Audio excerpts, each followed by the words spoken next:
প্রিয় প্রণয়ী ওয়াজিহা আজরিন। পর্ব 61 থেকে অন্তিম পর্ব। রাতের নিস্তব্ধতা ছিঁড়ে ভেসে আসছে রাত জাগা পাখিদের কিচিরমিচির। রাতুল চোখ বুজে শুয়ে আছে কাঙ্ক্ষিত সময়ের অপেক্ষায়। প্রায় 30-40 মিনিট পর শোনা গেল অ্যানির নড়চড়। এক চোখ খুলে তাকিয়ে দেখল সে, অ্যানি বসে জোরে জোরে নিঃশ্বাস নিচ্ছে, বাঁকা হেসে আবারও চোখ বুজে ঘুমের ভান করে শুয়ে রইল সে। অস্থিরতায় জোরে জোরে নিঃশ্বাস নিচ্ছে অ্যানি। পাশে রাখা বোতল থেকে এক নিঃশ্বাসে খেয়ে নিল হাফ লিটার পানি।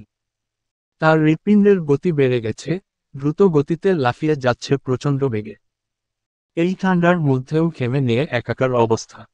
তার কেমন যেন অস্থিরতা অনুভব হচ্ছে, এক কামুক আকাঙ্ক্ষা তাকে ঘিরে ধরেছে। শরীর গরম হয়ে উঠছে তার, সে ছটফট করতে লাগল। দুহাতে মুঠো করে আঁকড়ে ধরল বিছানার চাদর। নিজেকে সামলানোর দায় হয়ে উঠছে। আশেপাশে তাকিয়ে রাতুলকে দেখল, একবার হাঁপানোর স্বরে ডেকে উঠল তাকে। আয়ুষ। কোনো প্রত্যুত্তর আসলো না অপর পাশ হতে। অস্থির হলো অ্যানি। ব্যস্ত হাতে টেনে খুলে ফেলল গায়ের নাইট ড্রেস, অদূরে ছুঁড়ে ফেলে ছুটে গেল রাতুলের কাছে। দুহাতে তার কলার ধরে টেনে তুলল তাকে। Ayush, I need you. আবেদনময়ী প্রেয়সীর রূপ দেখে শুকনো ঢোক দিল রাতুল। নিম্নাংশে একটি প্লাজো আর উপরিভাগে উন্মুক্ত শরীরে শুধু ইনারের অস্তিত্ব। কণ্ঠ কেঁপে উঠল তার। Are you sure Cinderella. Ayush, I want you right now, am so horny, please calm me down. দুহাতে শার্টের কলার ধরে রাতুলকে কাছে টেনে ঠোঁটে ঠোঁট মিলাল সে। ক্ষুধার্ত হায়নার মতো আঁকড়ে ধরেছে তাকে। দুহাতে তার মাথার চুল চেপে ধরে একাধারে চুমু খেয়ে যাচ্ছে শুষ্ক ঠোঁটে। রাতুল অস্থির হলো, শার্ট খুলে ছুঁড়ে ফেলল ফ্লোরে। এনিকে পাজাকলা করে বিছানায় শুইয়ে দিয়ে ঝুঁকে গেল তার উপর। ইনারের হুক খুলে সম্পূর্ণ উন্মুক্ত করল তাকে। ছোট ছোট চুমুতে ভরিয়ে দিতে লাগলো তার বক্ষভাজ। অ্যানি দুহাতে আঁকড়ে ধরল তাকে, হাঁপানোর স্বরে ফিসফিস করল। Please Ayush, calm me down, আমি আর পারছি না। অস্থির এনির অস্থিরতাকে আরো বাড়িয়ে দিচ্ছে রাতুল। গলা কাটা মুরগির মতো ঝটফট করছে সে। ঘন ঘন নিঃশ্বাসে উন্মুক্ত বুক উঠা নামা করছে। ফর্সার বুকের বাদামি বৃন্তের চারপাশে জিভ দ্বারা লেহন করল রাতুল। অ্যানি চেপে ধরল তাকে বুকের সাথে। অধৈর্য গলায় চেঁচিয়ে উঠল, ফামি আয়ুষ, আই কান্ট ওয়েট। বুকের একপাশে জোরালো হাতে চাপ দিয়ে অপর পাশে আলতো করে কামড় দিল সে। চেঁচিয়ে উঠল অ্যানি। আহহ। কানের লতিতে আলতো কামড় দিয়ে ফিসফিস করল Ratul. Don't you want it? অস্থির গলায় উত্তর করল Annie. I want baby, please calm me down. আর কাল বিলম্ব করল না রাতুল। তার প্রেয়সীকে শান্ত করতে তাকে নিয়ে ডুবে গেল সুখ সাগরে। এনির মৃদু চিৎকার প্রতিধ্বনি হচ্ছে চারপাশে, তার চিৎকারে আরো বেপরোয়া হয়ে উঠছে তার প্রেমিক পুরুষ। দুজনের বেসামাল নিঃশ্বাসের সাথে দুলে উঠছে শরীর। তারা হারিয়েছে ভালোবাসার এক অতুলনীয় সুখের দরিয়ায়। তাদের এই প্রেমে, এই ভালোবাসার সাক্ষী নিস্তব্ধ এই রাত, এই রূপালী চাঁদ আর তারা ভরা আকাশ। পূর্ব দিগন্তের সূর্যের কিরণ ধীরে ধীরে মাটির গায়ে লুটিয়ে পড়ছে। পাখিরা ডানা ঝাপটিয়ে গান গাইছে নতুন দিনের, যেন প্রকৃতি নিজেই জেগে উঠেছে এক অনাবিল উচ্ছ্বাসে। সূর্যের কিরণ বিছানার সাদা চাদরে সোনালি আলো ছড়িয়ে যেন হাসছে, যেন তার স্নেহমাখা হাত ছুঁয়ে দিচ্ছে ঘুমের ঘোরে আবিষ্ট দুই কপত কপতির গায়ে। আয়ানের শক্ত বাহুর বন্ধনে মুচড়ে উঠল নীলা। চোখ মেলে তাকালো তার মুখ পানে। ইস, কি কিউট লাগছে তার জামাইটাকে, বলতে হবে কপাল করে একটা জামাই পেয়েছে, একদম ঝাক্কাস মাল। মুখে হাত চেপে খিলখিল করে হেসে উঠল নীলা। নাক মুখ কুঁচকে বিরক্তি নিয়ে চোখ মেলল আয়ান। সকাল সকাল এমন পাগলের মতো একা একা হাসছিস কেন? এমনি বল কেন, না হলে কিন্তু বাবু দিব না। মুখ আমটালো নীলা। গত দিন থেকে শুরু করে এখন পর্যন্ত কম হলেও 20 বার বাবু দিব না, বাবু দিব না বলে হুমকি দিয়েছে তাকে। সে তো এখন ভেবে পাচ্ছে না কোন পাপের ঘোড়া পূর্ণ হয়েছিল আর তার কাছে সে বাবু চেয়েছিল। যাই হোক, তাও যদি একটা বাবু দেয় সেটাই তো অনেক। গাল ফুলিয়ে বলল, তোমাকে দেখে হাসছিলাম। কেন, আমাকে দেখতে কি হাস্যকর লাগছে? না, ভাবছিলাম কপাল করে তোমার মতো একটা ঝাক্কাস জামাই পেয়েছি। ইস্কি কিউট। দুহাতে গাল টিপে দিল তার। ঠোঁট কামড়ে হাসল আয়ান। ও তাই? শুধু কি কিউট? আর জামাই যে এত আদর করে সেটা কি কপাল করে পাসনি? লাজুক হাসল নীলা। দুহাতে মুখ টিকে পাশ ফিরে মিনমিন করল, যাও তো, সারাক্ষণ বাজে কথা। শব্দ করে হেসে উঠল আয়ান। শক্ত করে বুকের সাথে চেপে ধরল তাকে, গলায় মুখ গুজে লম্বা করে নিঃশ্বাস টেনে কানের কাছে ফিসফিস করল। তোকে লজ্জা পেলে যা লাগে না বেবি গার্ল, ইচ্ছে করে টুপ করে খেয়ে ফেলি। সেকেন্ডের ব্যবধানে নরম তুলতুলে ফুলানো গালে কামড়ে ধরল আয়ান। হকচকালো নীলা, সে কিছু বলবে তার আগেই আবার ছেড়ে দিল তাকে। গালে হাত দিয়ে তার মুখ পানে তাকালো সে। এটা কি হলো? কিভাবে খেতে ইচ্ছে করে সেটা দেখালাম। লজ্জায় লাল হলো তার মুখশ্রী, এক হাত মুষ্টিবদ্ধ করে আলতো আঘাত করল আয়ানের বুকে। অসভ্য পুরুষ। মুচকি হেসে তাকে বুকের সাথে জড়িয়ে নিল আয়ান। এই মেয়েটি তার সুখের চাবিকাঠি, তার অনাবিল শান্তির আশ্রয়। তাকে ছাড়া একটা মুহূর্ত সে কল্পনা করতে পারে না। মনে হয় প্রতিটা সেকেন্ড যেন বিষাক্ত এক কালো অধ্যায়। বেলা তখন 10:23। সূর্য ঠিক মাথার উপর নয়, কিন্তু তার কমন সোনালি আলো ধীরে ধীরে পৃথিবীর গায়ে হাত রাখছে। কুয়াশার চাদর কিছুটা পাতলা হয়ে এসেছে, নিজেকে কারো শক্ত বন্ধনে আবিষ্কার করতেই ধপ করে চোখ মেলে তাকালো অ্যানি। রাতুলকে তার পাশে, তাকে জড়িয়ে ধরে ঘুমুচ্ছে দেখে যার পরনাই অবাক হয়েছে, তার চেয়ে আরো বেশি অবাক হয়েছে নিজেদের অবস্থা দেখে। মাথায় আকাশ ভেঙে পড়ার মতো অবস্থা তার। দুহাতে কম্বল টেনে নিজের শরীর থেকে রাতুলকে ধাক্কা দিয়ে উঠে বসল সে। ঘুমের মধ্যে ভূমিকম্পের আভাস পেয়ে লাফিয়ে উঠল সে। দুহাতে মাথা চেপে বসে আছে অ্যানি। তার মস্তিষ্ক কার্যক্ষমতা ফিরে পেতে ধীরে ধীরে সবকিছুই স্পষ্ট মনে পড়ছে তার। দুহাতে মাথার চুল চেপে ধরল, দাঁত কিরমির করে ঝাঁপিয়ে পড়ল রাতুলের উপর। ওই চকলেটে কি ছিল? সে দ্বিধাহীন উত্তর করল, ওটা ট্যাক্স ছিল। গর্জে উঠল অ্যানি। আপনি আমায় চিট করেছেন আয়ুষ। আপনি আমায় বলেছিলেন আমার পারমিশন ছাড়া আমাকে টাচ করবেন না। কাল তুমি আমাকে কাছে টেনেছ, কিন্তু আপনি আমাকে বেহুশ করেছিলেন। আমি তখন হুঁশে ছিলাম না আয়ুষ। রাতুল তাকে সান্ত্বনা দিতে জড়িয়ে ধরতে চাইল। ঝাড়া মেরে নিজেকে ছাড়িয়ে নিল অ্যানি। রাতুল দীর্ঘশ্বাস ফেলল। দেখো সিন্ড্রেলা, আমরা হাজবেন্ড ওয়াইফ, এটা একসময় হওয়ারই ছিল। অ্যানি কোনো প্রত্যুত্তর করল না। দুহাতে মাথা চেপে নিচের দিকে তাকিয়ে বসে আছে। রাতুল আবার বলতে শুরু করল, এর জন্য আমি সরি জানেমান। কি করতাম বলো, আমি তো তোমায় ভালোবাসি। ভালোবাসার মানুষকে দিনরাত চোখের সামনে যখন তখন আনএক্সপেক্টেড সিচুয়েশনে দেখে কজন পুরুষ ঠিক থাকতে পারে বলো? আর আমি শুধু নিজের দিক ভেবে তোমার কাছে আসেনি, আমি তোমার দিকও ভেবেছি।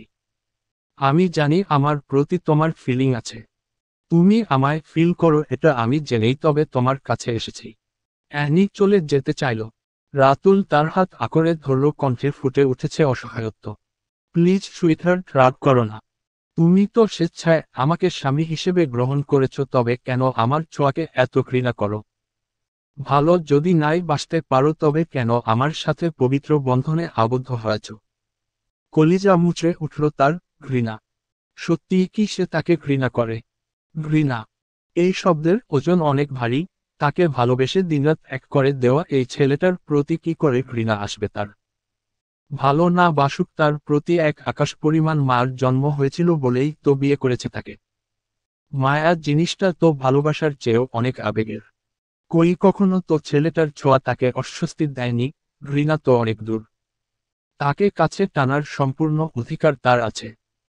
কবুলের মাধ্যমে এই অধিকার সেই তাকে দিয়েছে। নিঃশব্দে হাত ছাড়িয়ে নিল সে। পূর্বের স্থানে ঠায় দাঁড়িয়ে কণ্ঠ খাদে নামিয়ে বলল, আমাকে ছোঁয়ার সম্পূর্ণ অধিকার আপনার আছে আয়ুষ, কিন্তু তাতে রাগ করার অধিকার আমার নেই। বড় বড় পা ফেলে চলে গেল সে ওয়াশরুমের দিকে। স্তব্ধ হয়ে বসে রইল রাতুল। এটা কি শুনল সে? তার সিন্ড্রেলা তাকে অধিকার দিচ্ছে। এটা কি সত্যি নাকি রাগ করে এমন বলছে? ধাত মেয়ে মানুষের মন বুঝা আর আকাশ থেকে চাঁদ নিয়ে আসা একই কথা। ঘাড় বাঁকিয়ে ঘড়িতে চোখ রাখল সে।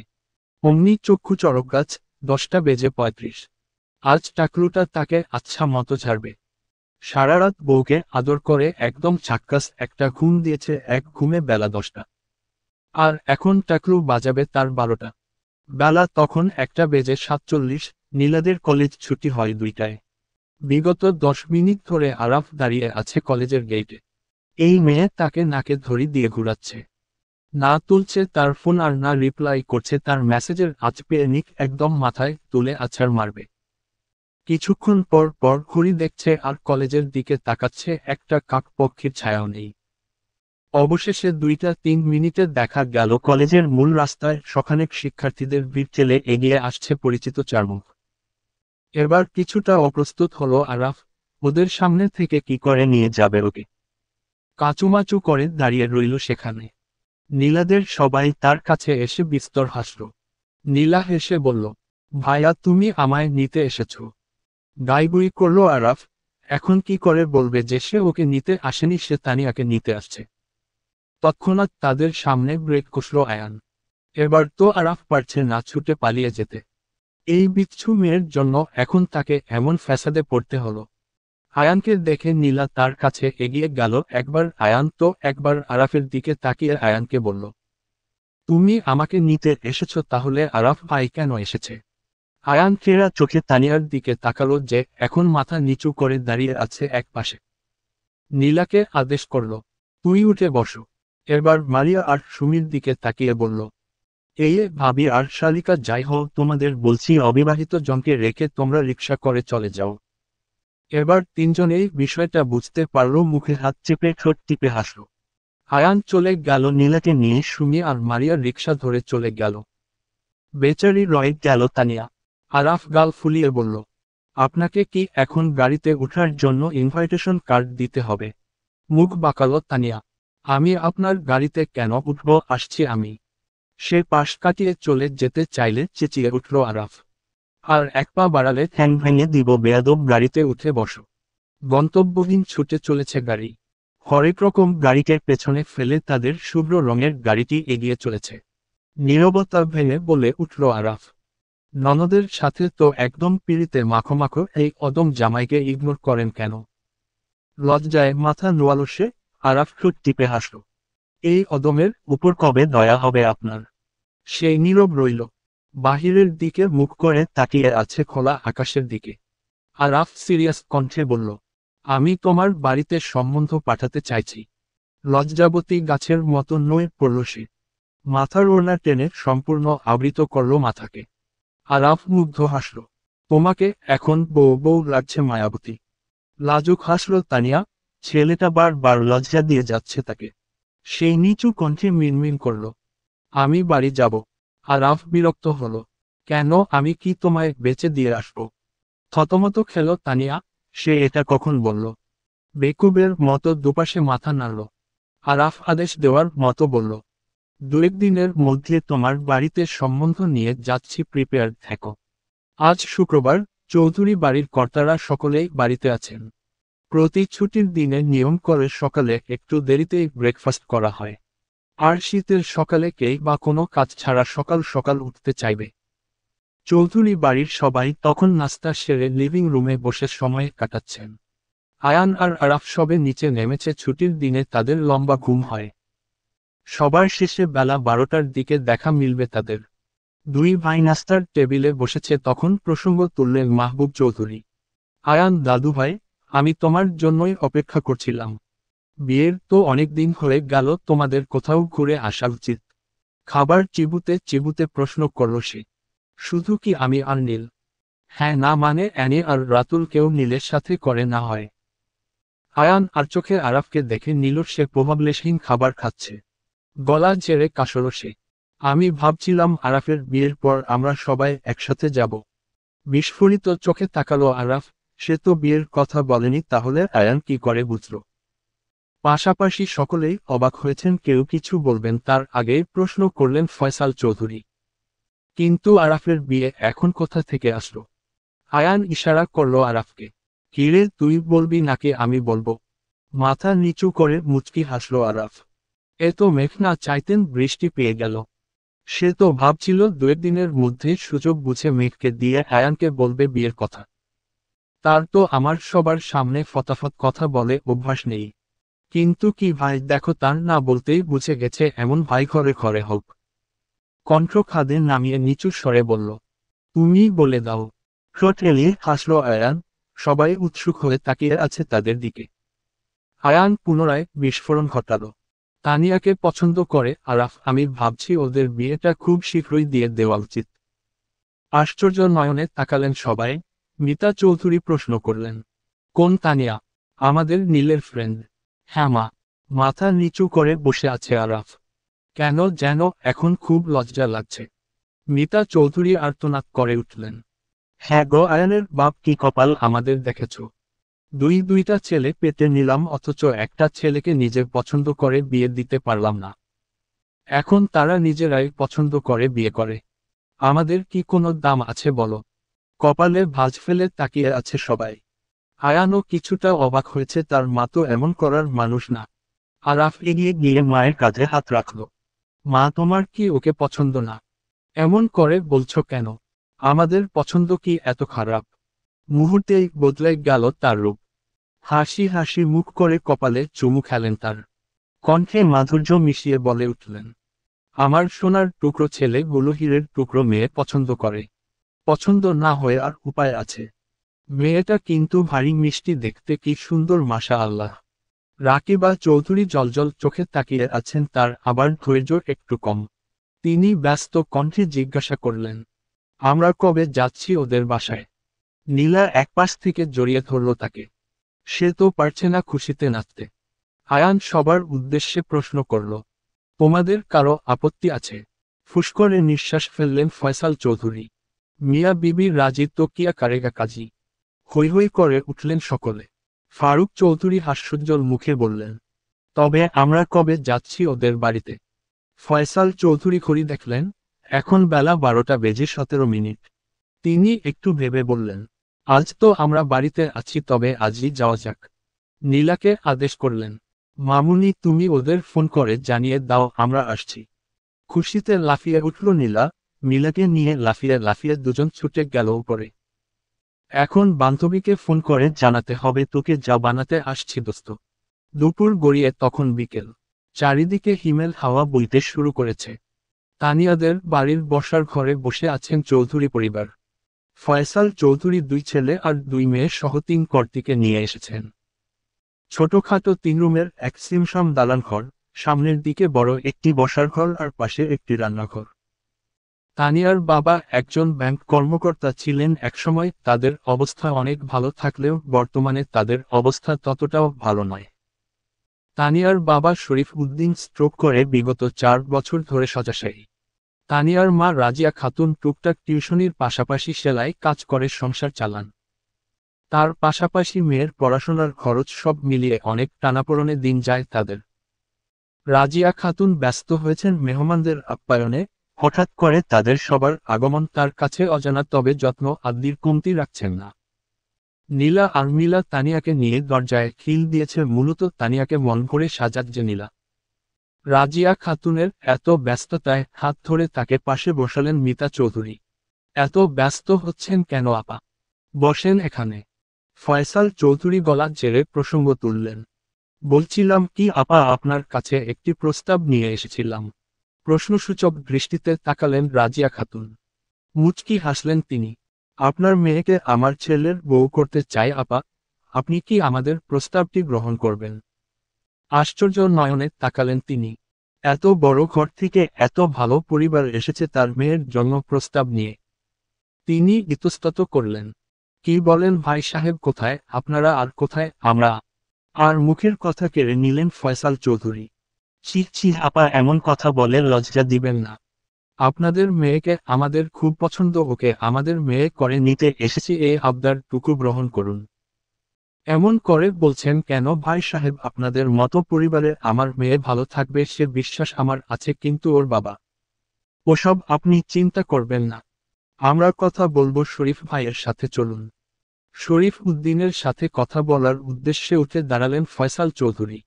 রাজিয়া খাতুন সামনের পথ দেখিয়ে হেঁটে চললেন তাদের নিয়ে। ফয়সাল চৌধুরীর পেছনে পেছনে 3 কর্তিও এসেছেন। বিছানায় শুয়ে আছেন শরীফ উদ্দিন, তার একপাশ প্যারালাইজড। ফয়সাল চৌধুরী তার পাশে বসে হাতে হাত রেখে কৌশল বিনিময় করলেন। মলিন হাসলেন শরীফ উদ্দিন। আপনাদের কথা আমার মেয়ের মুখে অনেক শুনেছি, কখনো দেখা হবে ভাবিনি। চমৎকার হাসলেন ফয়সাল চৌধুরী। এখন তো ওর হামেশাই দেখা হবে, আপনাকে বেহাই বানাতে এসেছি যে। প্রশ্নসূচক দৃষ্টিতে তাকালেন তিনি। পরপর ঘাড় বাঁকিয়ে স্ত্রীর পানে তাকালেন। তিনি মাথা নাড়লেন। ইতস্তত করলেন তিনি। এসব কি বলেন ভাই? আপনাদের মতো। তাকে থামিয়ে দিলেন ফয়সাল চৌধুরী। আর কোনো কথা শুনছি না, মেয়েকে নিয়ে আসুন। পরপর গলা উঁচিয়ে ডাকলেন নীলাকে। 2 মিনিটের মাথায় তানিয়াকে নিয়ে হাজির হয়েছে সে। মেয়েকে দেখে মলিন হাসলেন রাজিয়া বানু। মিতা চৌধুরী এগিয়ে গিয়ে তানিয়াকে আগলে নিয়ে আসলেন। ফয়সাল চৌধুরী হেসে বললেন, তাহলে দিনক্ষণ পাকা করে ফেলি।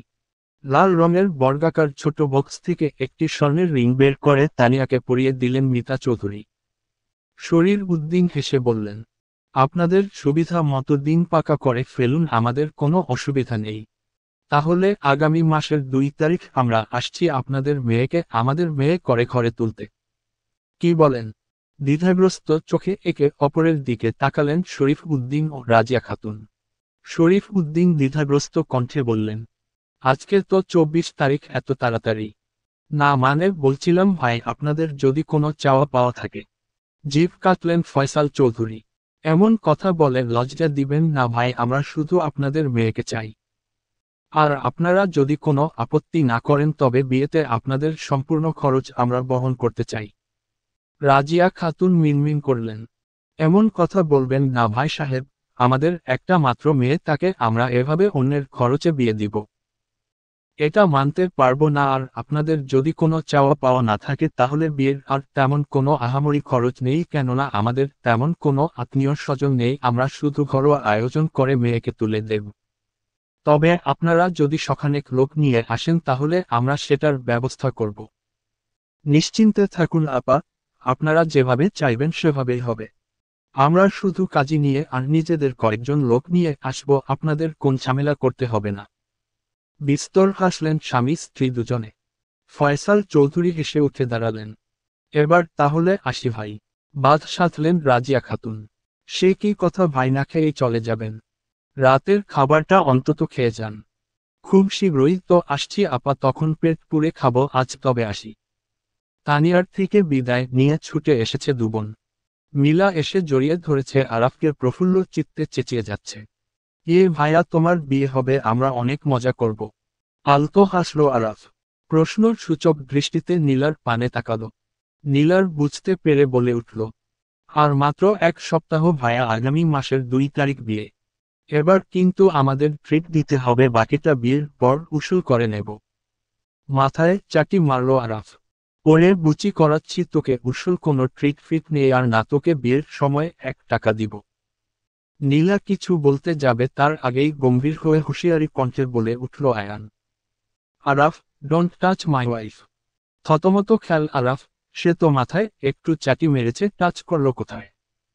চেঁচিয়ে উঠল নীলা, আরে রাখো তো তোমার টাচ, তোমার ভাই বলছে আমাকে ট্রিট দিবে না, আমাকে 1 টাকাও দিবে না, তাহলে আমি এই বিয়ে এক্ষুনি ভেঙে দিব। আয়ান নির্বিকার উত্তর করল, যা ভেঙে দে। নীলা ছুটে গেল ফয়সাল চৌধুরীর দিকে, যিনি এখন এদিকে আসছেন 3 কর্তৃকে সাথে নিয়ে। তার ছুটে যাওয়া দেখে আরাফও ছুটে গেল তাকে আটকাবে বলে, পেছনে থেকে আয়ানও ছুট লাগালো, জোরে জোরে আবার চেঁচিয়ে যাচ্ছে, এই ডোন্ট টাচ, একদম টাচ করবি না ওকে। সবাই আহাম্মক বলে তাকিয়ে আছে। আয়ান গিয়ে চেপে ধরল নীলার হাত। দাঁত কিরমির করে বলল, তুই আমার বউ হয়ে কটা টাকার জন্য আর একটা ট্রিটের জন্য এমন ছেচড়ামি করছিস নীল? নীলা ঝাড়া মেরে ছাড়িয়ে নিল তার হাত। কিসের তোমার বউ? আগে আরাফ ভাইয়ের ভাবি, তারপর বোন, তাহলে আমি ছেচড়ামি করব না তো কে করবে? আমাকে ট্রিট না দিলে এই বিয়ে হবে না, আর টাকা না দিলে কিছুতেই বাসর ঘরে ঢুকতে দিব না। গম্ভীর কণ্ঠে জিজ্ঞাসা করলেন ফয়সাল চৌধুরী, কি হচ্ছে এখানে? হতভম্ব হয়ে তাকিয়ে আছে আয়ান। কি বলল এই মেয়ে? কিসের তোমার বউ? আগে আরাফ ভাইয়ের ভাবি। ওকে এখন কে বুঝাবে ভাই, যে কারো বউ ছাড়া ভাবি হওয়া যায় না? মেকি হাসল আরাফ বাবাকে উত্তর দিল, কিছু না বাবা, চলো আমরা যাই। নীলার দিকে তাকিয়ে ফিসফিস করল, তুই সব পাবি বোন, তোকে ট্রিট না দিয়ে বিয়ে করব না, আর তোকে টাকা না দিয়ে বাসর ঘরে ঢুকব না। এবার চল প্লিজ, সবার সামনে মান ইজ্জত নিয়ে টানাটানি করিস না। বাঁকা হাসল নীলা, ভাব নিয়ে নাকের নিচে আঙুল টানল। সেরা চোখে তাকিয়ে আছে আয়ান। সে তো এখন রীতিমতো বিমুড়ি খাবার মতো অবস্থা, তার বউ হয়ে নাকি এই মেয়ে এমন ছেচড়ামি করে। ভাবা যায় কি সাংঘাতিক ব্যাপার স্যাপার। দেখতে দেখতে কেটে গেছে 1 সপ্তাহ। আজ আরাফের বিয়ে। সকাল থেকে বাড়িতে সাজো সাজো রব। কখন বর নিয়ে বউ আনতে যাবে তারই অপেক্ষা। আয়ান তখন আয়নার সামনে শার্ট ইন করছে। সাদা শার্টের সাথে কালো ব্লেজার পরবে সে। কপালের উপর ঝুঁকে পড়া চুলগুলো পেছনে ঠেলে সেট করে নিয়েছে। দুইটা লেহেঙ্গা আর দুইটা শাড়ি দুহাতে চেপে ধরে সেখানে হাজির হলো নীলা। বিছানার উপর ফেলে দিয়ে বড় করে নিঃশ্বাস ছেড়ে বলল, উফ, এগুলো এত ভারী, আমার তো একটুর জন্য জানটা বেরিয়ে যায়নি। তাচ্ছিল্য করে হাসল আয়ান। হাস যেই না পুঁটি মাছের শরীর দুইটা শাড়ি বয়ে আনতে পারে না। তেতে উঠল নীলা। তোমাকে কিছু বলছি আমি। এতই যখন হাতির মতো শরীর নিয়ে বড়াই করছো তাহলে দেখি তো এক হাতে এই সব কটা শাড়ি আর লেহেঙ্গা তুলে দেখাও। শুধু এই শাড়ি আর লেহেঙ্গা কেন, আমি তো তোকেও এক হাতে ওঠাতে পারবো দেখবি। মুখ চামটা দিল নীলা। দেখতে হবে না আমার। এখন বলো তো কোনটা পরব, শাড়ি নাকি লেহেঙ্গা? শাড়ি পরো বেবি গার্ল, তোমাকে শাড়িতে খুব ভালো মানায়। লাজুক হাসল নীলা। দুহাতের দুইটি শাড়ি তুলে ধরল তার সামনে। কোনটা পরব? তার দুই হাতে ধরে রাখা দুইটি শাড়ির দিকে তাকালো আয়ান। বাম হাতের ডার্ক গ্রিন কালার শাড়িটা তার খুব মনে ধরেছে। সে চোখে ইশারা করল, এটা পরো। শাড়ির সাথে ব্লাউজ আর পেটিকোট নিয়ে ওয়াশরুমে চলে গেল সে। আয়ান নিজেকে পরিপাটি করে বিছানায় বসে কেটস পড়ছে।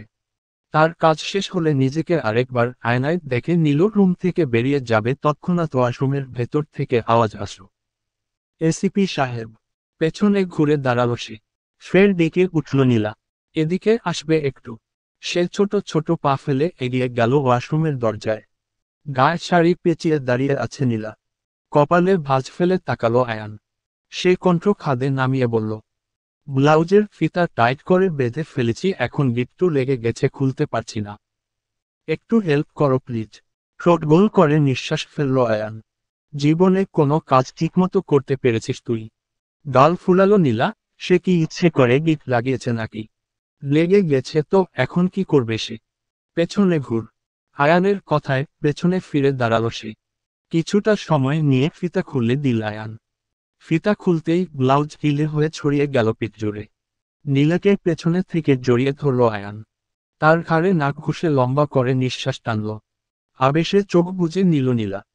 আলতো হাতে কাঁধের পাশে ইনারের ফিতা টেনে ছেড়ে দিল আয়ান। আর্তনাদ করে উঠল নীলা। আহহ! কানের লতিতে ছোট করে কামড় বসালো আয়ান। দাঁত কিরমির করে বলল, ব্লাউজের গলা এত বড় কেন? গাল ফুলালো নীলা।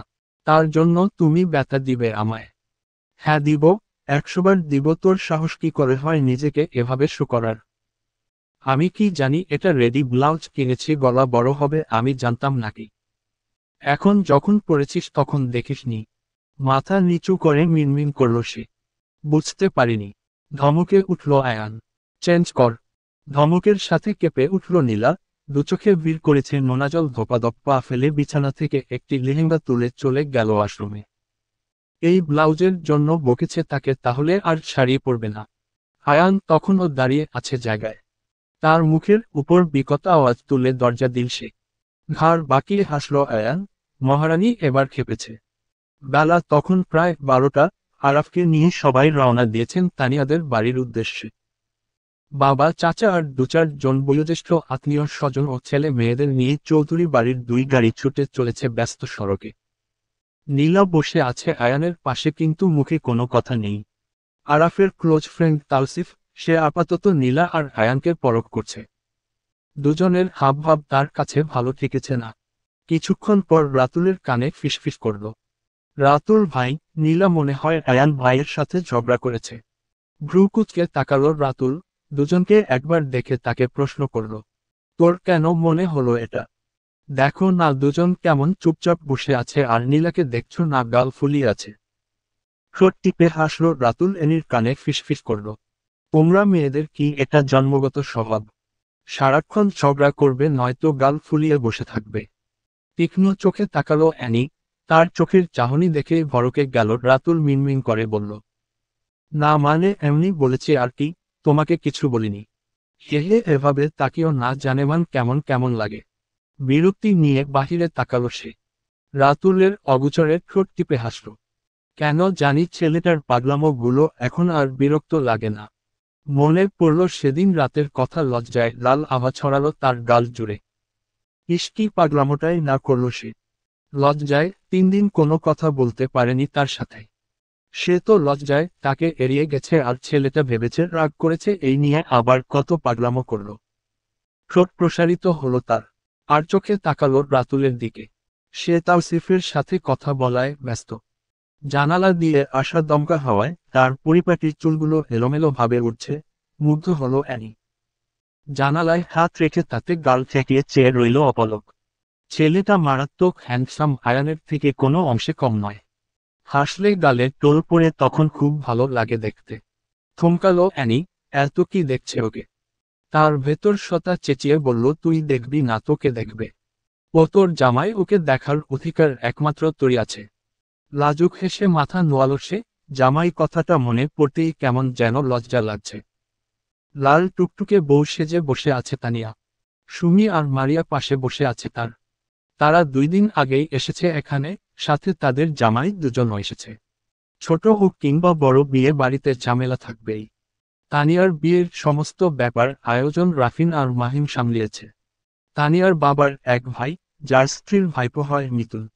এই মিতুনকে নিয়ে আরও 10 বছর আগেই তাদের মধ্যে মনোমালিন্য হয়। তারপর থেকে 2 ভাই আলাদা। তানিয়ার চাচা রফিক উদ্দিন তার 2 ছেলেমেয়ে আর স্ত্রীকে নিয়ে অন্যত্রে চলে গেছেন।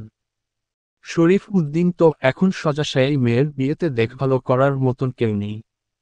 রাজিয়া খাতুনের এক ভাই এক বোন ছিলেন। তাদের এই করুণ অবস্থা দেখে ভাইও মুখ ফিরিয়ে নিয়েছে তাদের থেকে। বোন সাফিয়া খাতুন তাও যোগাযোগ রাখেন ওনার সাথে। তার এক মেয়ে আর ছোট এক ছেলে, সে তো আর এসব কিছু করতে পারবে না। তাদের এই অসময়ে রাফিন আর মাহিম নিজের পরিবারের মতো সবকিছু ভালো করেছে। বিয়ে বাড়ির মৃদু হুইচই খেলে ভেসে এলো গাড়ির হর্নের আওয়াজ। কেঁপে উঠল তানিয়া, তার বুক টিপটিপ করছে। সুমি আর মারিয়া ছুটে গেল বাহিরের দিকে। নীলা এসে জড়িয়ে ধরল তাদের। নীলা, অ্যানি, মিলা আর আয়ানের কাজিন সেজুতি 4জন চলে গেছে তানিয়ার কাছে। ছেলেরা সবাই আরাফকে নিয়ে বসেছে উঠানের কোণে সাজানো সোফায়। তানিয়াদের বাড়িতে মেহমান বলতে তেমন কেউ নেই। তাদের তো আত্মীয় স্বজন কেউ নেই, শুধু এক খালা আর তার ছেলে মেয়ে। আর পাড়া প্রতিবেশী কয়েকজন বয়োজ্যেষ্ঠকে দাওয়াত করেছেন রাজিয়া খাতুন। তানিয়ার খালাতো ভাই সিয়াম শরীফ উদ্দিনকে হুইলচেয়ারে করে নিয়ে এসেছে আরাফদের কাছে। ভদ্রতার খাতিরে সবাই দাঁড়িয়ে সালাম করল তাকে। প্রাণবন্ত হেসে উত্তর করলেন তিনি। সবাইকে বসতে বলে তিনি হাত রাখলেন আরাফের মাথায়। কান্না ভেজা কণ্ঠে বললেন, তোমাদের আমি পার্সোনালি চিনি না বাবা। আমার মেয়ের মুখে তোমাদের নাম অনেক শুনেছি, যতটুকু জেনেছি তোমরা অনেক ভালো মনের মানুষ। আমার একটা মাত্র মেয়ে, তাকে কখনো কষ্ট দিও না বাবা। যদি কখনো মনে হয় আমার মেয়েকে নিয়ে তুমি আর সংসার করতে পারবে না, তবে তাকে নিজ দায়িত্বে আমার কাছে রেখে যেও। তার হাত আগলে ধরল আরাফ। তাকে ভরসা দিয়ে নম্র কণ্ঠে বলে উঠল, আপনার মেয়েকে আমি খুব ভালোবাসি বাবা।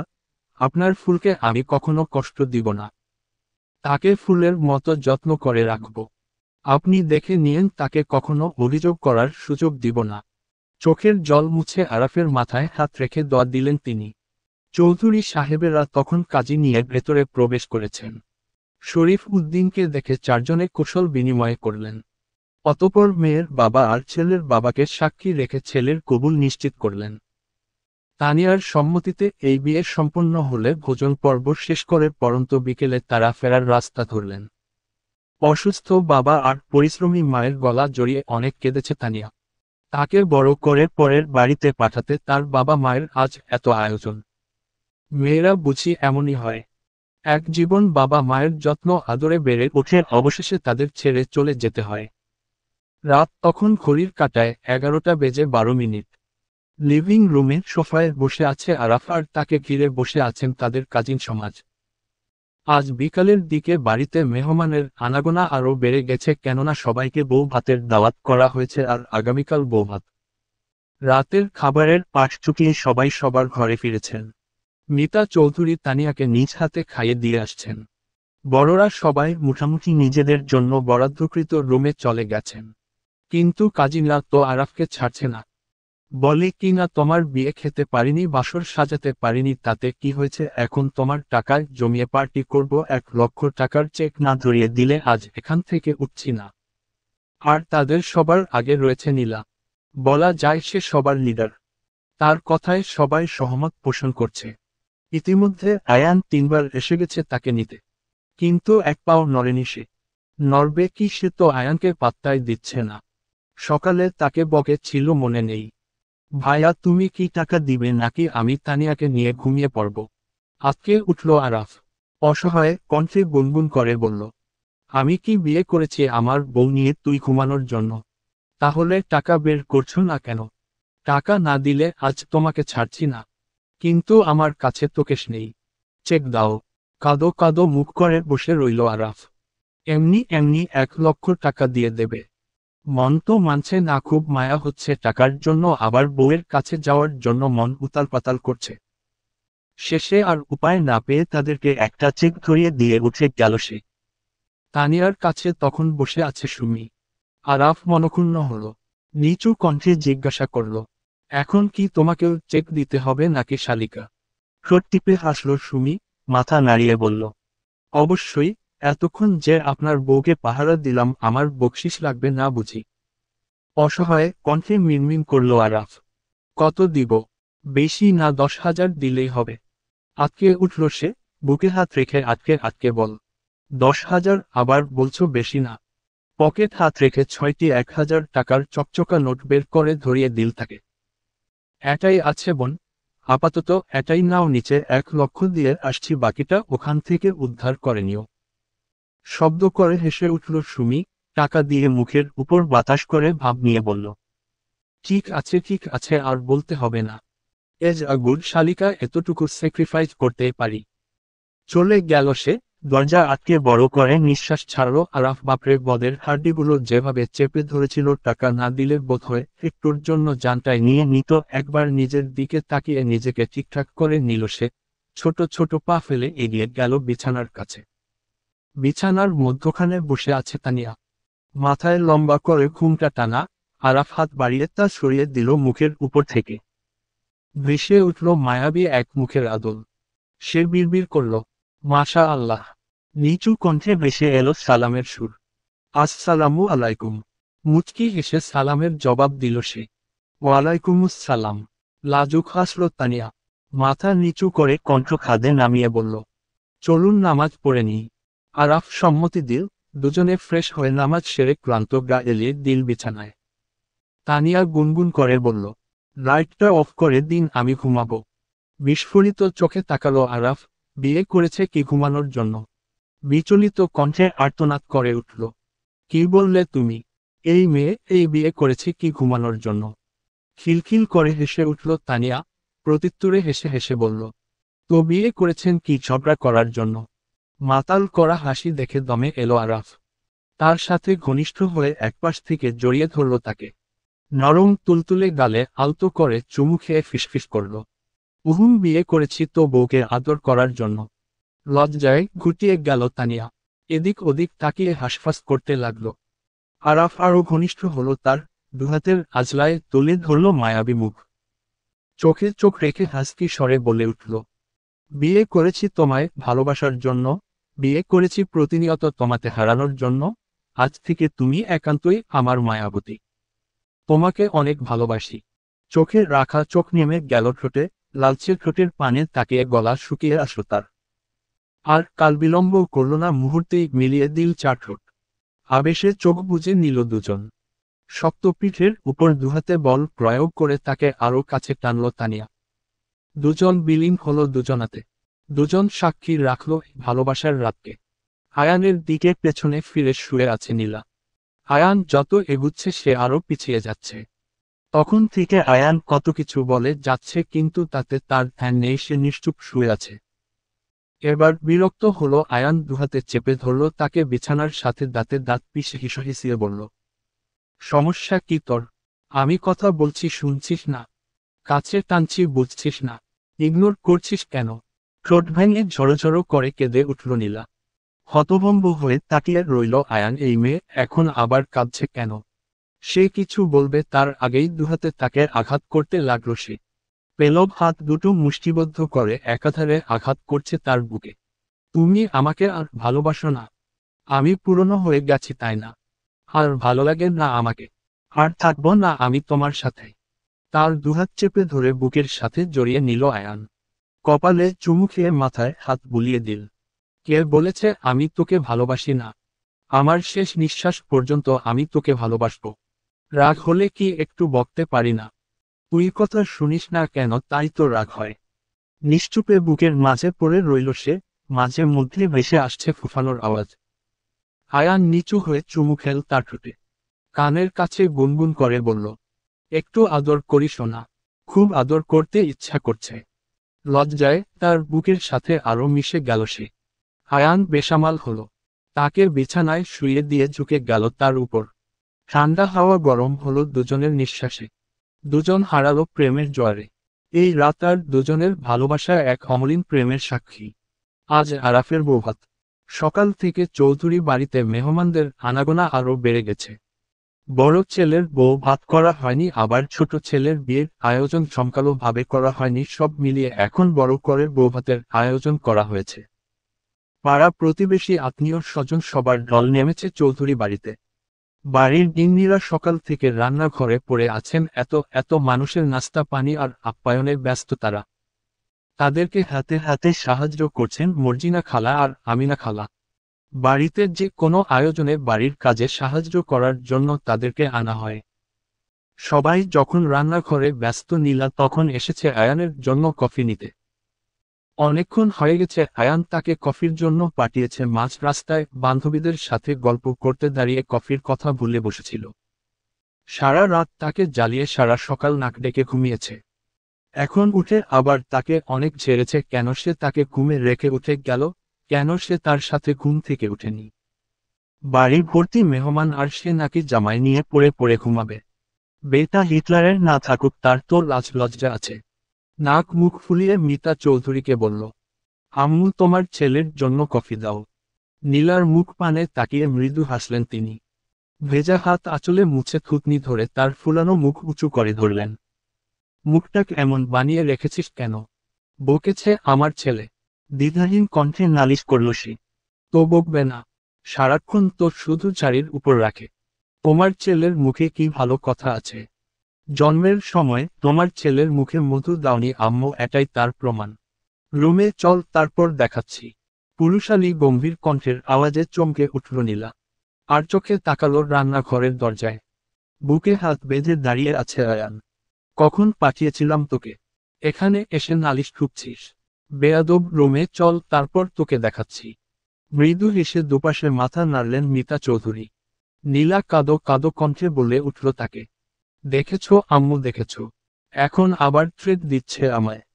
আমি থাকবো না তোমার ছেলের সাথে। ওদের কাণ্ড দেখে ঠোঁট টিপে হাসছে সবাই। মিতা চৌধুরী নীলাকে সান্ত্বনা দিলেন, ও কিছু করলে আমাকে এসে বলবি, ঠিক আছে? আবার ছেলের দিকে তাকিয়ে শাসালেন তাকে, শুধু শুধু মেয়েটার সাথে এমন করিস কেন তুই? একদম বকাবকি করবি না, না হলে কান মুচড়ে দিব। বিরক্তিতে চোখ সূচক শব্দ করল আয়ান। মা, তুমিও এই বাদরের সাথে সাথে লাফাচ্ছ। ও কি দুধে ধোয়া তুলসী? আমার কোনো কথা শুনেও একটু ধমক দিতেই আবার চলে আসছে নালিশ ঠুকতে। সালমা চৌধুরী চোখ রানিয়ে মেয়ের দিকে তাকালেন। শক্ত কণ্ঠে শাসালেন তাকে, ওর কথা শুনিস না কেন তুই? ভালো মেয়েরা স্বামীর কথা অমান্য করে না। আর যেন এসব না শুনি। রুমে যা, তোরা কফি পাঠিয়ে দিব। খায়ে দাঁড়িয়ে রইল সে। এখন কিছুতেই রুমে যাওয়া যাবে না। যেভাবে বলেছে রুমে আয় দেখাচ্ছি, এমনি এমনি নিশ্চয়ই ছেড়ে দেবে না। তার ভাবনা চিন্তার মধ্যে ধমকে উঠল আয়ান। কি হলো আম্মু, কি বলল শুনিসনি? রুমে আয়। সে ভেবেছিল যাবে না, কিন্তু আয়ানের শক্ত চোখের চাউনি উপেক্ষা করতে পারল না। ছোট ছোট পা ফেলে এগিয়ে গেল তার পিছু পিছু। রুমে পা রাখতেই শোনা গেল দরজার খেরখের আওয়াজ। আয়ান দরজা বন্ধ করেছে। কেঁপে উঠল নীলা, আর চোখে তাকালো আয়ানের দিকে। সে তার দিকেই এগিয়ে আসছে। তার পায়ে পায়ে পিছিয়ে গেল নীলা। চিলের মতো ছু মেরে তাকে ধরে ফেলল আয়ান। দুহাতের বাঁধনে আটকে রেখে ঘনিষ্ঠ হলো তার সাথে, কণ্ঠ খাদে নামিয়ে বলল, আমার মুখে ভালো কথা নেই না? যখন মিষ্টি মিষ্টি কথা বলি আদর করি তখন তো লজ্জায় মিলিয়ে যাও। বাবা গো কি লজ্জা ম্যাডামের। আর মায়ের কাছে নালিশ করা হয় আমার মুখে ভালো কথা নেই। কাপা কাপা কণ্ঠে মিনমিন করে বলল সে। আর বলবো না। না। কেন বলবি না কেন? আয় তোকে মধুর পাওয়ার দেখাই। নিজের মুখ একপাশে সরিয়ে বাধা দিল সে। না না আমার ভুল হয়ে গেছে পাওয়ার দেখাতে হবে না। বাঁকা হাসল আয়ান। আরও ঘনিষ্ঠ হলো তার সাথে। দুজনের মধ্যে কোনো দূরত্ব নেই। নীলার দিকে ঝুঁকে তাকে চুমু খেতে যাবে তৎক্ষণাৎ ঠুকা পড়ল দরজায় মর্জিনা খালা গলা ছেড়ে ডাকছেন তাদের। মামুনি কফি নিয়ে আইসি। বড় করে নিঃশ্বাস টেনে নিজেকে নিয়ন্ত্রণ করে তাকে ছেড়ে দিল আয়ান। দাঁতের দাঁত পিষে হিসহিসিয়ে বলল, তোর কপাল ভালো তাই ছাড়া পেয়ে গেছিস। নয়তো এই শীতের মধ্যে এখন আবার শাওয়ার নিতে হতো তোকে। ফুস করে নিঃশ্বাস ছেড়ে দরজার দিকে ছুটে গেল নীলা। মনে মনে মর্জিনা খালাকে অসংখ্য ধন্যবাদ দিল আজ জোর বাঁচান বাঁচিয়েছে খালা। দুপুরের রোদের কোমল আলো ছড়িয়ে পড়েছে সাদা প্যান্ডেল ঢাকা ছাদে। বাতাসে মৃদু গন্ধ বিরিয়ানির, কাবাবের, আর ঘি ভাজা জর্দার। তানিয়া বসে আছে আলাদা করে সাজানো ছাদের এক কোণে। মাথা ঢাকা নরম সিল্কের ওড়নায়, মুখে হালকা মেকআপ, ঠোঁটে লাজুক হাসি। তাকে ঘিরে বসে আছে বান্ধবীরা, সাথে আরও যত কাজিন, আত্মীয়, অনাত্মীয় যারা রয়েছে সকলেই এখন নতুন বউকে ঘিরে আছে। আর আফতার পাশেই বসা ছিল কিছুক্ষণ পূর্বে বাবার ডাকে নিচে গেছে। ছেলেরা সবাই একপাশে বসে নিজেদের মতো গল্প আড্ডায় মেতেছে। রাফিন এসেছে হাতে করে এক বাটি আঙুর নিয়ে। সুমি তখন সবার সাথে সফট ড্রিঙ্কস পান করছে। রাফিন মৃদু ধমক দিল থাকে, এসব অস্বাস্থ্যকর খাবার কেন খাচ্ছ তুমি? মানা করেছি না এসব খাবে না। নাও এটা খাও। হাতের ড্রিঙ্কসের ক্যান কেড়ে নিয়ে আঙ্গুরের বাটি ধরিয়ে দিয়েছে তার হাতে। সুমি অস্বস্তি নিয়ে তাকালো চারপাশে সবাই কেমন করে তাকিয়ে আছে। রাফিন চলে গেছে তাকে আঙুর ধরিয়ে দিয়ে। সবাই হৈ হৈ করে উঠল। অহ কি কেয়ারিং ভাইয়া আমাদের। লাজুক হাসল সুমি, তার প্রেগন্যান্সির 4 মাস চলছে। পাতলা ফিনফিনে পেট আগের তুলনায় কিছুটা ফুলে উঠেছে। মাথায় শীতল হাতের স্পর্শ পেয়ে মাথা তুলে তাকালো সুমি। রাকিবা চৌধুরী দাঁড়িয়ে আছেন তার পাশে। তাকে দেখে তার লাজুক হাসি বিস্তৃত হল। তিনি মন ভরে দোয়া দিলেন তাদের। একাকী ছেলেটার তুমি একমাত্র সম্বল মা, দোয়া করি তোমাদের সোনার একটা সংসার হোক। সব সময় দুজন দুজনের পাশে থেকো। যত ঝড় ঝাপটা আসুক না কেন কেউ কাউকে ছেড়ে যেও না। ছলো ছলো চোখে তার মুখপানে তাকালো সুমি। ভাঙা কণ্ঠে মিনমিন করল, দোয়া করবেন আন্টি আমি যেন সব সময় তার পাশে থাকতে পারি। মাশা আল্লাহ আমাদের পুতুলকে কি সুন্দর লাগছে গো। নারী কণ্ঠের আওয়াজে সবাই সামনে তাকালো। রাজিয়া খাতুন আর সাফিয়া খাতুন দাঁড়িয়ে আছেন। তাদের আসতে অনেকটা দেরি হয়েছে। এই মাত্র ছাদে পা রেখেছেন তারা। সাফিয়া খাতুনের কথায় লাজুক হেসে মাথা নোয়ালো তানিয়া। মেয়েরা উঠে তাদের বসতে দিল। তারা বসলেন না, মেয়েকে দেখে আবার নিচে চলে গেলেন। শুধু তো মেয়ের কাছে বসলেই হবে না, বেআইনের সাথে তো এখনো জমিয়ে আলাপ করা বাকি। হ্যালো গার্লস আমার কি জায়গা হবে এখানে? কারো চঞ্চল কণ্ঠের আওয়াজে পেছনে ফিরে তাকালো সবাই। রাতুল আর আরাফ দাঁড়িয়ে আছে। আরাফকে দেখে মেয়েরা এক সাইড হয়ে তানিয়ার পাশে বসতে দিল তাকে। রাতুল আর্তনাদ করে উঠল, আমাকে কি জায়গা দিবে না তোমরা? আমি কোথায় বসবো? দাঁত কিরমির করে তার দিকে তাকিয়ে আছে অ্যানি। এত এত মেয়ের মাঝে সে কেন বসবে? আর চোখে তাকে দেখে বাঁকা হাসল রাতুল। বিদেশিনী ভাঙবে তবু মুচকাবে না। তানিয়ার পাশে মেয়েদের মাঝে আয়ানের কাজিন সেজুতির পাশে একটু জায়গা ফাঁকা আছে। রাতুল ইশারা করল সেখানে। আমি কি ওখানে বসতে পারি? নীলা ফতাফত উত্তর করল, আপনি অ্যানি আপুর পাশে না বসে এখানে কেন বসবেন? রাতুল হাওয়ায় উড়িয়ে দিল তার কথা। আরে রাখো তো তোমার আপু ওইদিকে জায়গা ফাঁকা নেই আর থাকলেও বাকি শালিকাদের মাঝে কি দুলাভাই একবার বসতে পারে না? আর কেউ কিছু বলার আগেই ধপ করে সেখানে বসে পড়ল রাতুল। এত এত মেয়েরা চারপাশে ভিড় করে আছে বিধায় গায়ের সাথে গা একটু ঘেঁষাঘেঁষি হচ্ছে। কিন্তু সে বিনা সংকোচেই সেখানে বসে আছে। আর সহ্য হলো না এনির। সে দোপাদপ পা ফেলে চলে গেল সেখানে থেকে। তার যাওয়ার পানে তাকিয়ে ঠোঁট টিপে হাসল রাতুল। বাবা বলছিলেন আমরা যদি আজকে তোমাদের ওখানে গিয়ে কাল ফিরে আসি তবে কি তুমি খুব মন খারাপ করবে? আরাফের কথায় কিছুটা অবাক হলো তানিয়া। নিয়মানুযায়ী আজকে বৌভাত শেষে তার বাবার বাড়ি গিয়ে 2 দিন থাকার কথা, তবে তার শ্বশুরমশাই একদিন কমিয়ে দিচ্ছেন কেন? সে সংশয় নিয়ে প্রশ্ন করল, কিন্তু কেন? দাদা ভাই চাইছিলেন আমরা হানিমুনে যাই না, মানে সবাই মিলে ঘুরতে যাই। ও ভাইয়া বলেছিল আমার বিয়ের পর যাবে, এখানে বিয়ে হতে হতে তো অনেকদিন চলে গেল, এখন দাদাভাই চাইছেন আমরা আগামীকালকেই চলে যাই। কাল তোমাদের ওখান থেকে ফিরে আমরা বের হব। কোথায় যাব? বান্দরবন। বাবা তোমার আম্মুর সাথে কথা বলে নিবেন, আমরা আজ তোমাদের ওখানে যাচ্ছি আর কাল ফিরে বান্দরবন যাচ্ছি। তখন থেকে কি ফুসুর ফুসুর করছিস ভাই? আমাদের শোনা। রাতুলের কথায় গলা জেরে কাশল আরাফ। ওসব তোমাকে বলতে যাব কেন? আমার বউয়ের সাথে আমার কথা থাকতে পারে না। ওহো! একসাথে চেঁচিয়ে উঠল সবাই। তানিয়া লাজুক হেসে মাথা নোয়াল। আরাফ ভ্রু কুঁচকে তাকালো সবার দিকে। তোরা এমন করছিস কেন? আজব বউ আছে, বউয়ের সাথে কথা বলবো না? হুম হুম। শব্দ তুলে হাসছে সবাই। কেউ আবার কারো গায়ের উপর ঢলে পড়ছে। আরাফ ভেবাচেকা খেয়ে তাকিয়ে আছে, কি এমন বলল ভাই, সবাই এমন করছে কেন? আমার বউ কোথায় আছে গিয়ে দেখে আসি ভাই, পরে আবার ঘরে তুলবে না। হাসির উপর হাসির জোয়ার নামছে। সবাই দাঁত দুলিয়ে হাসছে। রাতুল চলে গেছে হেলেদুলে, এখন আবার বউয়ের রাগ ভাঙাতে হবে। সারা বাড়ি খুঁজে তন্নতন্ন করেছে, কোথাও অ্যানি নেই। কিছুটা চিন্তিত হলো রাতুল। রাগ করে আবার বাপের বাড়ি চলে গেল না তো? পরপর আবার মনে পড়ল বাপের বাড়ি তো এদেশে নেই, সেখানে তো এত তাড়াতাড়ি যেতে পারবে না, তাহলে গেল কোথায়? কিছুটা ভাবুক হলো সে। মনে পড়ল তার বাড়ির কথা। হায় আল্লাহ, বউ আবার রাগ করে জামাইয়ের বাড়ি চলে গেল না তো? যেই ধানিলঙ্কা মেয়ে, নিশ্চয়ই আজ তাকে ঘরে তুলবে না। ব্যস্ত পায়ে ছুটে গেল বাহিরের দিকে। আয়ান তখন বাহির থেকে ভেতরে আসছে। জরুরি কাজে সে শপে গিয়েছিল, এক হাতে 2টি ব্যাগ আর অপর হাতে ফোন চালিয়ে হেঁটে আসছে বাড়ির ভেতর। রাতুলকে এভাবে ছুটতে দেখে জিজ্ঞাসা করল, এমন ষাঁড়ের মতো ছুটে কোথায় যাচ্ছিস? বউ রাগ করে জামাইয়ের বাড়ি চলে গেছে ভাই, আজ কপালে শনি আছে। রাতুলের অগুচরের ঠোঁট টিপে হাসল আয়ান। বাগানের ডাল ভাঙছে দেখলাম, মনে হয় তোকে কেলানি দিবে। আতঙ্কিত হয়ে বুক চেপে ধরল সে। কি বলিস ভাই, শেষমেশ বউয়ের হাতে মার খেতে হবে? তোর মতো লাফাঙ্গাদের বউ দিনে একবার উদুম কেলানি দেয়। তোর তো কপাল ভালো, ভদ্র পরিবারের বিয়ে করেছিস, তাই এখনো কেলানি খাসনি। তবে যতটুকু বুঝতে পারছি আজ খেতে যাচ্ছিস, বেস্ট অফ লাক দোস্ত। আয়ান হেলেদুলে চলে গেছে বাড়ির ভেতর। রাতুল সতর্ক চোখে চারপাশে তাকালো। না, বউকে আশেপাশে দেখা যাচ্ছে না। সে বাগানের দিকে ছুটে গেল। বউয়ের কাছে স্বেচ্ছায় ধরা দিবে সে। শুনেছে আত্মসমর্পণের আসামিদের নাকি কিছু সাজা মওকুফ করা হয়।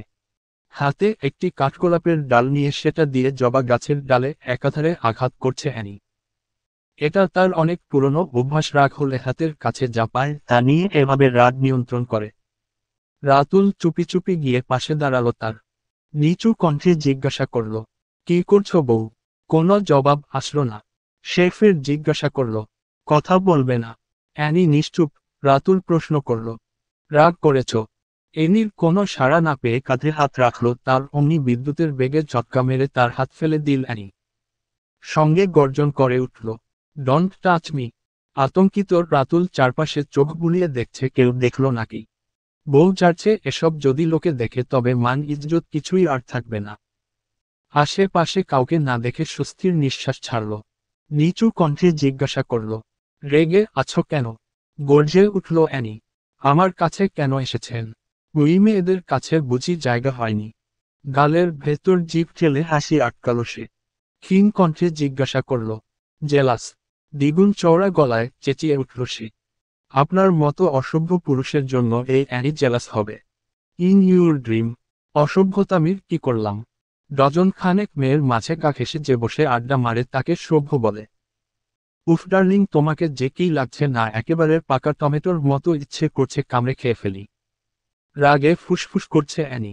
নাক ফুলিয়ে গর্জন করে বলল, আপনি চলে যান আমার চোখের সামন থেকে, না হলে আমি যে কি করব আমি নিজেও জানি না। ভালোবাসো না তাহলে জেলাস হচ্ছ কেন? এবার কিছুটা ঝিমিয়ে আসলো সে। সত্যিই তো কিসের দায়, এত খারাপ লাগছে তার। কেন তখন কষ্ট হচ্ছিল এত মেয়ের মাঝে তাকে দেখে। এটা কি ভালোবাসা? ওকে তাহলে এবার থেকে মেয়ে নিয়ে শুভ আ। মুখ ভেঙে দেব তোর। আরেকবার এই কথা মুখে আনলে তোর মুখের জায়গায় মুখ থাকবে না। পেলব হাত দিয়ে চেপে ধরেছে রাতুলের শক্ত চোয়াল। রাগে গজগজ করছে সে। যেন পারছে না এখনই তার মুখ থেতলে দিতে। অপলক চোখে তার রাগে লাল হওয়া মুখের পানে তাকিয়ে আছে রাতুল। তার চোখে চোখ পড়তেই ছাড়া মেরে তাকে ছেড়ে দিল অ্যানি। দুহাতের বাঁধনে তাকে আগলে নিল রাতুল। কপালে চুমু খেয়ে কণ্ঠ খাদে নামিয়ে বলল, আমায় ভালোবাসো এটা মেনে নিতে পারছো না? তুমি আমায় ভালোবাসো সিন্ড্রেলা? দেখলে তো আমার পাশে অন্য মেয়েকে সহ্য করতে পারো না, এটা কি ভালোবাসা নয়? অকপটে জবাব দিল সে। না, ভালোবাসা নয়, আমি আপনাকে ভালোবাসি না। ফুস করে নিঃশ্বাস ছাড়ল সে। ভাবলেশহীন উত্তর দিল, ওকে তাহলে হোটেলে যাচ্ছি আমি, আজ রাতে আর ফিরছি না। সে হাতের বাঁধন ছেড়ে দিতে চাইলে দুহাতে তার পিঠ আঁকড়ে ধরল অ্যানি। প্রশস্ত বুকে মুখ বুজে দাঁত কিরমির করে হিসহিসিয়ে বলল, মেরে ফেলবো একদম। শব্দ করে হেসে উঠল রাতুল। শক্ত করে জড়িয়ে ধরল তাকে। নেশালো গলায় ভালোবাসার স্বীকারোক্তি করল, লাভ ইউ জানেমান। হুম। হুম কি উত্তর দাও? হুম। ওকে তাহলে যাচ্ছি আমি। ভালোবাসি। আবেশে চোখ বুজে নিল রাতুল। কত সাধনার পর আজ ভালোবাসার মানুষটা ভালোবাসার স্বীকারোক্তি দিল। শীতল স্রোত বয়ে গেছে হৃদয় জুড়ে। দুজনের দাঁড়িয়ে আছে প্রেমালিঙ্গনে। তাকে শক্ত হাতে বাঁধনে বুকের সাথে আরো মিশিয়ে নিল রাতুল। পরপর কয়েকটা চুমু খেল চোখে মুখে। ইস, ভালোবাসায় এত সুখ কেন? সূর্য তখন পশ্চিম আকাশে হেলান দিয়ে ধীরে ধীরে ঢলে পড়ছে। তার শেষ রক্তিম আলো যেন গাঢ় কমলার আঁচড় কেটে গেছে দিগন্ত রেখায়। হালকা কুয়াশা ভেসে বেড়ায় বাতাসে। পাখিরা একে একে নীড়ে ফিরছে। ডানার শব্দে মিশে যাচ্ছে বিকেলের নিস্তব্ধতা। আয়ান ঘুমিয়ে আছে। নীলা ব্যস্ত হাতে সবকিছু গুছিয়ে রাখছে লাগেজে। আয়ান আর তার সকল প্রয়োজনীয় জিনিসপত্র সবকিছু দেখে দেখে সাথে নিচ্ছে। আয়ান ঘুমানোর সময় তাকে নিয়ে ঘুমিয়েছে, কিন্তু অতিরিক্ত এক্সাইটেডমেন্টে ঘুম হয়নি তার। সে অধীর আগ্রহে বসে আছে কখন যাবে তারা। আয়ান বলে ছিল ঘুম থেকে উঠে একসাথে প্যাকিং করবে, লম্বা জার্নির জন্য আগে ঘুমিয়ে নেওয়া প্রয়োজন। কিন্তু নীলা তো পারছে না, এখনই চলে যায়। আয়ান ঘুমিয়ে গেলে চুপি চুপি উঠে সবকিছু গুছিয়ে নিয়েছে। দীর্ঘ সময় নিয়ে সবকিছু গুছানো শেষ করে স্বস্তির নিঃশ্বাস ছাড়ল সে। এখন আকুপাকু করছে তানিয়ার কাছে যাওয়ার জন্য। সে কি প্যাকিং করলো নাকি তা তো দেখতে হবে। আর দেরি না করে ছুটে গেল আরাফের রুমে। অধৈর্য হাতে পরপর 3বার করাঘাত করল দরজায়। ঘুমু ঘুমু চোখে দরজা খুলে পুনরায় ধপ করে বিছানায় শুয়ে পড়ল তানিয়া। পাশেই ঘুমোচ্ছে আরাফ। ঘণ্টাখানেক পূর্বেই ফিরেছে তারা। 2 দিন অনেক ধকল গেছে, উপর দিয়ে কিছুটা বিশ্রামের প্রয়োজন, তাই ফ্রেশ না হয়ে বিছানা নিয়েছে। আরাফ কখন ঘুমিয়েছে সে টের পায়নি। এখন দরজা দিয়ে ভূমিকম্পের আভাস পেয়ে উঠেছে সে। তাদের এই বেহাল দশা দেখে মাথায় হাত রাখল নীলা। তুই পড়ে পড়ে ঘুমুচ্ছিস তানু? প্যাকিং করবে কে? বিরক্ত গলায় চেঁচিয়ে উঠল সে। বাল, তুই এখনই চলে যাবি? শুধু শুধু ঘুম নষ্ট করতে এসেছিস আমার? যা তো এখান থেকে, আমি ঘুমাবো। আঙুল তুলে চাচালো কণ্ঠে হুঁশিয়ারি দিল সে। এই সাবধান তানু, আমাকে রেসপেক্ট দিয়ে কথা বল, তোর বড় যা হই আমি। বাল হোস এখন, যা তো বাল। বিরক্তি নিয়ে খেকিয়ে উঠল তানিয়া। নীলা মনক্ষুণ্ণ হলো, মুখের উপর এই অপমান সে মেনে নিতে পারল না।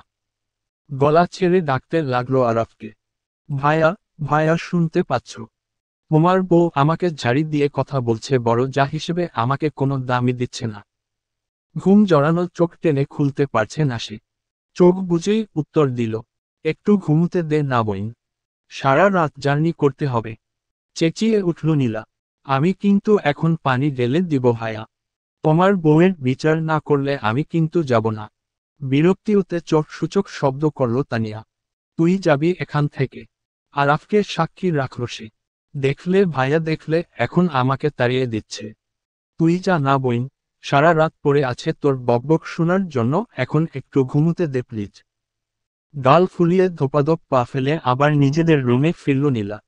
আয়ান বসে আছে বিছানার হেডের সাথে হেলান দিয়ে। বিছানা হাতড়ে নীলাকে না পেয়ে উঠে বসেছে সে। তার ভূমিকম্প আগমনে ফেরা চোখে তাকালো আয়ান। ফুলানো গাল দেখে জিজ্ঞাসা করল, কি হয়েছে? বাচ্চাদের মতন নালিশ টুকরো সে। তোমার ভাই আর ভাইয়ের বউ আমাকে তাড়িয়ে দিয়েছে। ঠোঁট টিপে হেসে উত্তর দিল সে। আচ্ছা ঠিক আছে, আমরা চলে যাব বাড়ি ছেড়ে। নীলা তার ভুল সংশোধন করে দিল। বাড়ি থেকে তাড়িয়ে দেয়নি তো, তাদের রুম থেকে তাড়িয়ে দিয়েছে। কেন, কি করেছিস তুই? ওরা ঘুমুচ্ছে, আমি ডেকে তুলেছিলাম তাই। হ্যাঁ তা তো দিবেই, চাটা পেটা করেনি সেটাই অনেক। নাক মুখ ফুলিয়ে মেকির রাগ দেখালো সে। ও নিজের ভাইয়ের পক্ষ তো নিবেই। যাও, আমি আর কথাই বলবো না কারোর সাথে। গা দুলিয়ে হেসে উঠল আয়ান। বিছানা ছেড়ে নীলাকে কাছে টানল, পেছনে থেকে জড়িয়ে ধরে কাঁধে থুতনি রেখে গুনগুন করল। তুই কি দিন দিন ছোট হস নীল? ওরা নিউলি মেরিড কাপল। জার্নি করে এসে রেস্টের জন্য একটু ঘুমিয়েছে, তুই ডিস্টার্ব করলে বিরক্ত হবে না? এবার কিছুটা নিভে এলো সে। নিচু কণ্ঠে মিনমিন করে বলল, আমি তো ওদের প্যাকিং করতে ডেকেছিলাম। ওদের কাজ ওরা সময় মতো করে নিবে, তোকে এসব ভাবতে হবে না। সে মাথা তুলে আয়ানের মুখ পানে তাকিয়ে বলল, তাহলে অ্যানি আপুকে ডাকি। ধমকে উঠল আয়ান। এক চড় দিব বেয়াদব, শুধু এদের ওদের মধ্যে ঢুকে পড়া একদম ছাড়িয়ে দিব। গাল ফুলালো সে। আয়ান শব্দ করে চুমু খেল তার গালে। কাজ তো গুছিয়ে নিয়েছিস, চল এখন একটু ঘুমিয়ে নিই। মাত্রই না ঘুম থেকে উঠলে। দুষ্টু হেসে চোখ টিপ দিল আয়ান। এই ঘুম কি সে ঘুম বেবি গেল? চলো ঘুমাই। দুহাতে পেট জড়িয়ে শূন্যে তুলে তাকে নিয়ে বিছানায় ফেলল আয়ান। নীলা মুচড়ে উঠল, তাকে পাত্তা দিল না সে। ভাবলেশহীন তার বাঁকানোর শরীরে ছেড়ে দিল তার সুঠাম দেহের ভর। রাতের 10টা নাগাদ খাবার সেরে চৌধুরী বাড়ি থেকে ভ্রমণের উদ্দেশ্য রওনা দিয়েছে 3 কপতি। এয়ারপোর্ট থেকে মাহিম, মারিয়া আর রাফিন, সুমিকে সাথে নিয়ে ফ্লাইটে ছড়েছে। 1 ঘন্টারও কম সময়ে চট্টগ্রাম এয়ারপোর্টে ল্যান্ড করেছে তারা। প্রায় 12:15টার দিকে সেখানে থেকে একটি মাইক্রো বুক করে বান্দরবনের রাস্তা ধরেছে। নিশুতির রাতের অন্ধকারের বুক চিরে প্রদীপের ন্যায় জ্বলে উঠা ল্যাম্পপোস্টগুলোকে একের পর এক পেছনে ফেলে এগিয়ে যাচ্ছে তাদের গাড়ি। নীলা ঘুমিয়ে আছে আয়ানের কাঁধে মাথা রেখে। তার পাশে বসে আছে সুমি, আর রাফিন বসেছে সামনে। সুমিও গাড়ির সিটে হেলান দিয়ে চোখ বুজে আছে, দেখেই বোঝা যাচ্ছে সে ঘুমে তলিয়ে আছে। তানিয়া ঝিমুচ্ছে পেছনে বসে, আরাফ তাকে এক হাতে আগলে রেখেছে। মাহিম, মারিয়া, রাতুল আর এনিরও একই অবস্থা। ঘড়ি দেখে সামনে বসা ভাইকে প্রশ্ন করল আরাফ, ভাইয়া আর কতক্ষণ লাগবে? সে অনুমান করে উত্তর দিল, আরও 1 ঘন্টার মতো লাগবে। আরাফ গলা টানল, আরও 1 ঘন্টা? ঠোঁট এলিয়ে হাসল আয়ান। হেসে প্রশ্ন করল, কেন, ঘুম পাচ্ছে? না মানে খুব টায়ার্ড লাগছে। ফ্লাইটে করে এসে গাড়ি করে পথ ধরেছিস 1.5 ঘন্টা হলো, সব মিলিয়ে 3 ঘন্টা ধরে নিলাম, 3.5 ঘন্টা। এইটুকুতেই টায়ার্ড হয়ে গেছিস? ভেবে দেখ, তোর ভাই মাসে 2-3 বার এমন জার্নি করে, তার কেমন লাগে? এটা তো তোমার ডিউটি, কিছু করার নেই। Yes bro, it's my duty. কিন্তু ভেবে দেখ, এখন আমরা ট্যুরে যাচ্ছি, রিল্যাক্স মুডে আছি, তাও তুই টায়ার্ড, আর আমাকে তো সন্ত্রাসী ধরতে মাথা ভর্তি টেনশন নিয়ে ছুটতে হয়।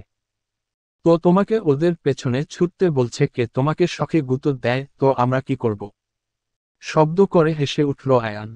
কাঁধ ঝাঁকিয়ে ভাব নিয়ে বলল, cause your bro hits different. ঠোঁট এলিয়ে হাসল আরাফ। আচ্ছা ভাইয়া, আমার একটা প্রশ্ন ছিল। বল। তুমি দেশের আনাসে কানাসে কত জায়গায় ছুটে বেড়াও, এত এত মেয়ে থাকতে আমাদের ঘরের মেয়েকেই কেন পছন্দ করে বসে রইলে? তুই তো পছন্দ করে বিয়ে করেছিস, তোকেও বুঝিয়ে বলতে হবে। আরে ভাই, ও তো দেশের আনাচে কানাচে ঘুরার আগেই টোপ খেয়ে বসে আছে, সে কি আজকালকার কথা নাকি? মাহিমের কথায় ভাবুক হলো আরাফ। যদি তাই হয়ে থাকে তবে কবে থেকে নীলাকে মন দিয়ে বসে আছে আয়ান? সে মাহিমকে কিছু বলতে যাবে, তৎক্ষণাৎ ভেসে এলো রাতুলের চিৎকার, মাহিমকে ইতিমধ্যে একটা মেরে দিয়েছে। শালা, তুই আমাদের কানের কাছে চেঁচিয়ে উঠলি কেন? তোর জন্য আমার বউয়ের ঘুম ভেঙে গেছে। তাকে পাল্টা আঘাত করল মাহিম।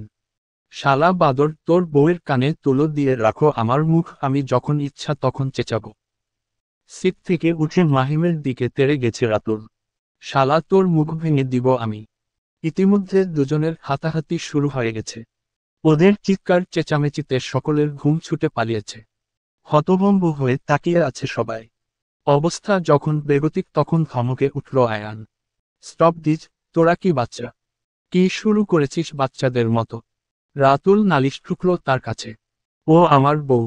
তার কথাকে অসম্পূর্ণ রেখেই পুনরায় ধমকে উঠল আয়ান। আর একটা কথা বললে তোদের দুটোকে বউ সহ গাড়ি থেকে নামিয়ে দিব। Nilgiri hill resort. নীলগিরির শিখর, যেখানে মেঘেরা নানা রঙের কাপড় চেপে রেখেছে পাহাড়ের চূড়া, সেখানে পৌঁছালে প্রথম অনুভব হয় প্রকৃতির অকপট ভালোবাসা।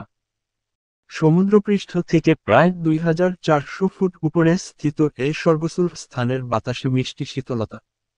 সবচেয়ে কাছের এবং সবচেয়ে জনপ্রিয় রিসোর্ট। বান্দরবন সদর থেকে প্রায় 47 কিলোমিটার দক্ষিণ পূর্ব দিকে, পাহাড়ি রাস্তা পেরিয়ে। রিসোর্টের বারান্দায় দাঁড়িয়ে থাকলেই মনে হয় পুরো পৃথিবী যেন নিচে শুয়ে আছে, আর আপনি তার মাথার উপর। পাহাড়ের কিনারা দিয়ে নেমে গেছে অন্ধকার বন, আর দূরে দূরে ছড়িয়ে আছে কিছু ছোট্ট জোনাকি আলো। সেই আলো হয়তো কোনো পাহাড়ি বাড়ির, বা হয়তো বনভূমির মাঝে হারিয়ে যাওয়া কোনো পথ প্রদর্শক। কুয়াশার পর্দা খোলায় থাকে রাতভর। আর চাঁদ যদি পূর্ণিমা হয়, তাহলে পুরো রিসোর্ট, পাহাড়, এমনকি মেঘের কণাগুলো যেন রূপার মতো ঝলমল করে। নিচে তাকালে দেখা যায় পাহাড়ের গা বেয়ে বেয়ে চলে যাওয়া আঁকাবাঁকা পথ, যা রাতের আলোয় হয়ে ওঠে রূপকথার নদীর মতো। চারপাশে কোনো শব্দ নেই, শুধু হালকা বাতাসের শস্য শব্দ, আর মাঝে মাঝে জঙ্গলের ভেতর থেকে ভেসে আসে নিশাচর পাখির ডাক। দুদিন আগে এই রিসোর্টের 5টি রুম বুক করেছে আয়ান। এখন সবাই নিজেদের রুমে অবস্থান করছে। রাত 3:08 খোলা বারান্দায় দাঁড়িয়ে এই অন্ধকার দৃশ্য অবলোকন করে নীলা তারা দিলশে। ফ্রেশ হয়ে ঘুমাবি চল, কাল সকাল সকাল অনেক সুন্দর ভিউ দেখাবো তোকে। দুজনে পা বাড়ালো রুমের দিকে। প্রায় 5 ঘন্টা জার্নি করে এখন সকলেই ক্লান্ত। এত রাতে তো কোনো রেস্টুরেন্ট খোলা পাবে না। বাড়ি থেকে কিছু শুকনো খাবার আর ফ্লাস্কে করে কফি দিয়েছিলেন গিন্নিরা। জেগে থেকে এত দূর জার্নি করবে, খিদে তো লাগবেই। রিসোর্টে নামার আগে সেই খাবার থেকে কিছু খেয়েছে তারা। এখন একটা নির্ভেজাল ঘুমের প্রয়োজন। ভোরের প্রথম কুয়াশা নীলগিরির পাহাড়গুলোতে নরম বিছানার মতো নেমে এসেছে। আয়ান নীলার হাত ধরে ধীরে ধীরে ট্রেলের দিকে এগিয়ে যাচ্ছে। পথটা সরু, কিন্তু বনঘেরা, প্রতিটি পদক্ষেপে ভিজে মাটির মৃদু গন্ধ আর পাতা ভেজা বাতাসে ভেসে আসে। কিছু পথ হেঁটেই নীলা হাঁপিয়ে গেছে। শীত নিবারণের জন্য শরীরে জড়িয়েছে উষ্ণ কাপড়। তাকে দেখে মৃদু হাসল আয়ান। যেতে পারবি? মাথা নাড়ল সে। দুজনের হাত বাঁধা, এক হাতে আরেক হাতে একটি লাঠি, যার উপর ভারসাম্য রেখে তারা হাইকিং করছে। আয়ানের পিঠে একটি ছোট্ট ব্যাগ, এতে প্রয়োজনীয় জিনিসপত্র নিয়েছে। যেমন পরিচয়ের পত্র, খাবার, পানি, ব্যান্ডেজ, সেভলন, আরও যা প্রয়োজন হতে পারে এইসব। তার মাথায় রয়েছে হেডল্যাম্প, যা সাধারণত হাইকিং এর সময় ব্যবহার করা হয়। এখন ভোর 5টা, শীতের সকালে এই সময় সাধারণত অন্ধকার থাকে। পাহাড়ের চূড়ায় উঠতে এই পথে আলোর প্রয়োজন। দুজনের পায়ে গ্রিপযুক্ত জুতো। পাহাড়ের পিচ্ছিল পথে নিজেদের ব্যালেন্স রাখার জন্য এই ধরনের জুতো পরতে হয়। পাহাড়ে ওঠার সময় সাধারণত গাইড নিয়ে উঠতে হয়। গাইড ছাড়া হাইকিং করা অনেক রিস্কি। স্থানীয় প্রশাসন আয়ানকেও একা একা হাইকিং করার অনুমতি দেয়নি। তারপর যখন সে নিজের পরিচয় দিল, তারা আর বাধা দেয়নি। সিআইডি অফিসারদের এমন অনেক ট্রেনিং করানো হয়। এসবে তারা অভ্যস্ত, তাদের জন্য আর গাইডের প্রয়োজন নেই। ট্রেইলটি কখনো পিচ্ছিল হয়ে যায়, কখনো ছোট ছোট বাঁকা দিয়ে পাহাড়ের বুকে বুকে লাগিয়ে এগোতে হয়। আঙ্গুলে আঙুল ধরে দুজন একে অপরকে সামলাচ্ছে, আর বাতাসের শীতল স্পর্শ তাদের গালে লেগে জীবন্ততার এক নতুন স্বাদ এনে দিচ্ছে। উঠতে উঠতে দূরের পাহাড়ের চূড়াগুলো ধীরে ধীরে অন্ধকার কুয়াশা ছুড়ে দেয়। পেছনে ফিরে তাকালে নীলগিরির সব রঙের চিত্র ভেসে উঠে ধূসর মেঘের খেলা। কিছু অদ্ভুত কুয়াশার শব্দ, দূরের ঝর্ণার কলকল তাদের সঙ্গ দিচ্ছে। প্রায় 20-25 মিনিট হাইকিং করার পর তারা এক উঁচু ভিউ পয়েন্টে পৌঁছালো। আর কেউ নেই এখানে, হয়তো তারা একটু আগেই পৌঁছে গেছে। আর তাছাড়া এখানে সবাই আসেও না, এই জায়গাটা এত জনপ্রিয় নয়। তবে এখান থেকে সূর্যোদয়ের অনেক সুন্দর ভিউ পাওয়া যায়। আকাশের পূর্ব দিক এখন কমলা ও গোলাপি আলোতে ঝলমল করছে। সূর্যদীপ্ত রশ্মি ধীরে ধীরে মেঘের ঢেউকে ছেদ করছে। নীলা হাঁপাতে হাঁপাতে পানি চাইল আয়ানের কাছে।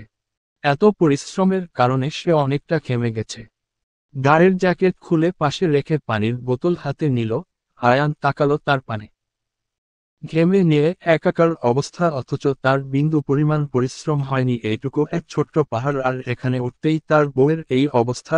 ঠোঁট এলিয়ে হাসল সে। তার বাচ্চা বউটা চোখে মুখে পানির ঝাপটা দিয়ে বোতল উঁচিয়ে পানি পান করছে নীলা। চোখে মুখে পানির ঝাপটা দেওয়ায় তার গায়ে পানি পড়েছে।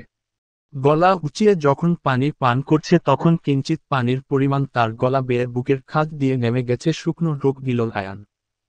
পানি পান করে আবারও চোখে মুখে পানির ঝাপটা দিল সে। এবার তার বুকের উপরি অংশ অনেকটাই ভিজে গেছে। সাদা জামা ভিজে লেগে গেছে শরীরের সাথে। মৃদু সোনালি আলোয় ভেতরে ভেসে উঠেছে স্পষ্ট বক্ষ আকৃতি। বেসামাল হলো আয়ান। গায়ের জ্যাকেট খুলে ছুঁড়ে ফেলেছে অদূরে। হেঁচকা টানে নীলাকে মিশিয়ে নিল তার শরীরের সাথে। অতর্কিত আক্রমণে তার হাতের বোতল ছিটকে পড়েছে পাহাড়ের বুকে।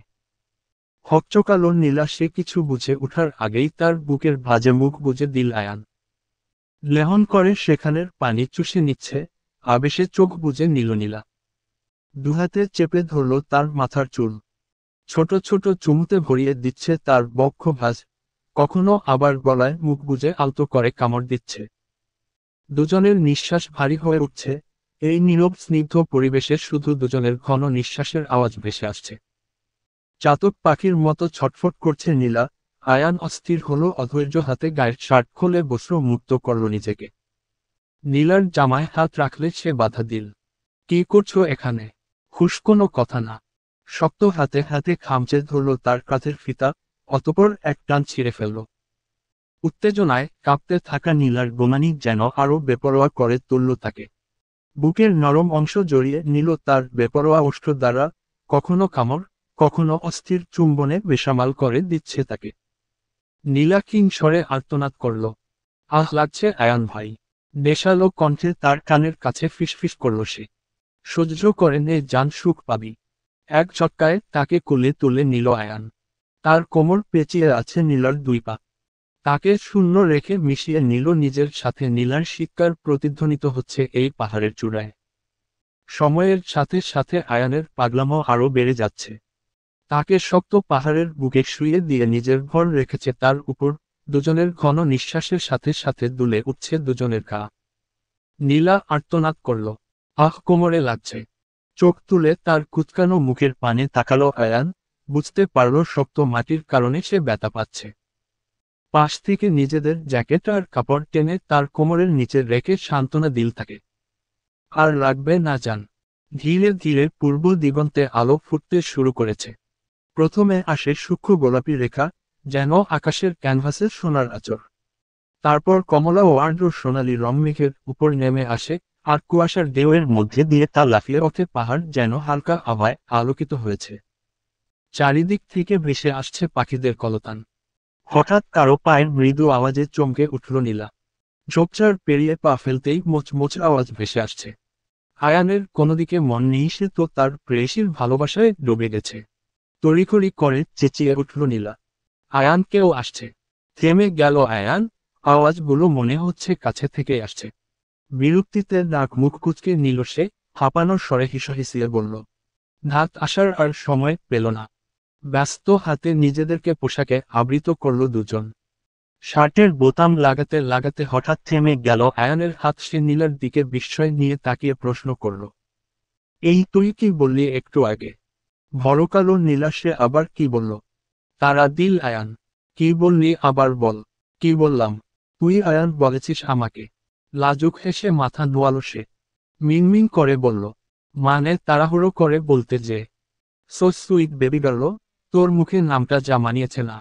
উফ, এখন থেকে কিন্তু এভাবেই ডাকবি আমায়। কি বলো, সবাই কি ভাববে? আর আমি এভাবে বলতে পারবো না, অস্বস্তি হয়। ট্রাই করবি বলতে হবে। চারজন ছেলে মেয়ের উপস্থিতিতে সোজা হয়ে দাঁড়ালো দুজন। তাদের বয়সী দুইজন ছেলে আর একজন মেয়ে, আর একজন একটু বয়স্ক। দেখে মনে হচ্ছে তিনি এখানকার গাইড। নীলা ঠিক হয়ে দাঁড়াতে পারছে না। আয়ান তাকে এক হাতে আগলে নিল। দুইজন ছেলে আর একজন মেয়ে এগিয়ে আসলো তাদের কাছে। মেয়েটি আফসোসের স্বরে বলল, দূর একটুর জন্য মিস করে ফেললাম, আর একটু আগে আসলে দেখতে পেতাম। অপর একটি ছেলে সান্ত্বনা দিল তাকে। যাক, এখন যেটা দেখতে পাচ্ছি এটাই তো অনেক। কি সুন্দর লাগছে দেখ। আয়ান আর নীলা দুজনে তাকালোর সামনে।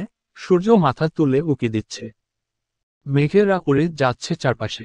হাসলো আয়ান, বউকে সুন্দর একটি ভিউ দেখাতে নিয়ে এসেছিল আর কি থেকে কি হয়ে গেল। সুন্দর মুহূর্তটা তো আর দেখাই হলো না। অজানা মেয়েটি এসে প্রাণবন্ত হেসে প্রশ্ন করল তাদের, হাই, আপনারা কি কাপল? আয়ান মৃদু উত্তর দিল, জি, খুব মানিয়েছে আপনাদের, made for each other. I know. আয়ানের ভাবলেশহীন জবাবে মেয়েটা আর কথা বাড়ালো না। সে বুঝতে পারল অপর পাশের ব্যক্তির কথা বলাতে কোনো ইন্টারেস্ট নেই। প্রথম রোদ্দুর ঢুকে পড়ে মেঘের ফাঁক দিয়ে। পাহাড়ের চূড়ার পাতা, ভেজা পাথর, সবকিছু যেন উজ্জ্বল সোনালি আভা মেঘে। দূরের পাহাড়গুলো কুয়াশার আড়ালে একে অপরের সঙ্গে খেলা করছে, কখনো উঁচু ঢেউ দিয়ে, কখনো নিচু। এই ভোরের খেলা যেন সময়কে থমকে দিয়েছে। রিসোর্টের সামনে লনটি প্রসারিত, যেন পাহাড়ের বুকের সাথে মিলিয়ে একটি শান্তিময় সবুজ চাদর বিছানো। ভোরের কুয়াশা তখনও ঘাসের ওপরে মৃদু ছড়িয়ে আছে, প্রতিটি কুড়ি ও পাতায় শিশিরের ছোট ছোট রত্ন ঝলমল করছে।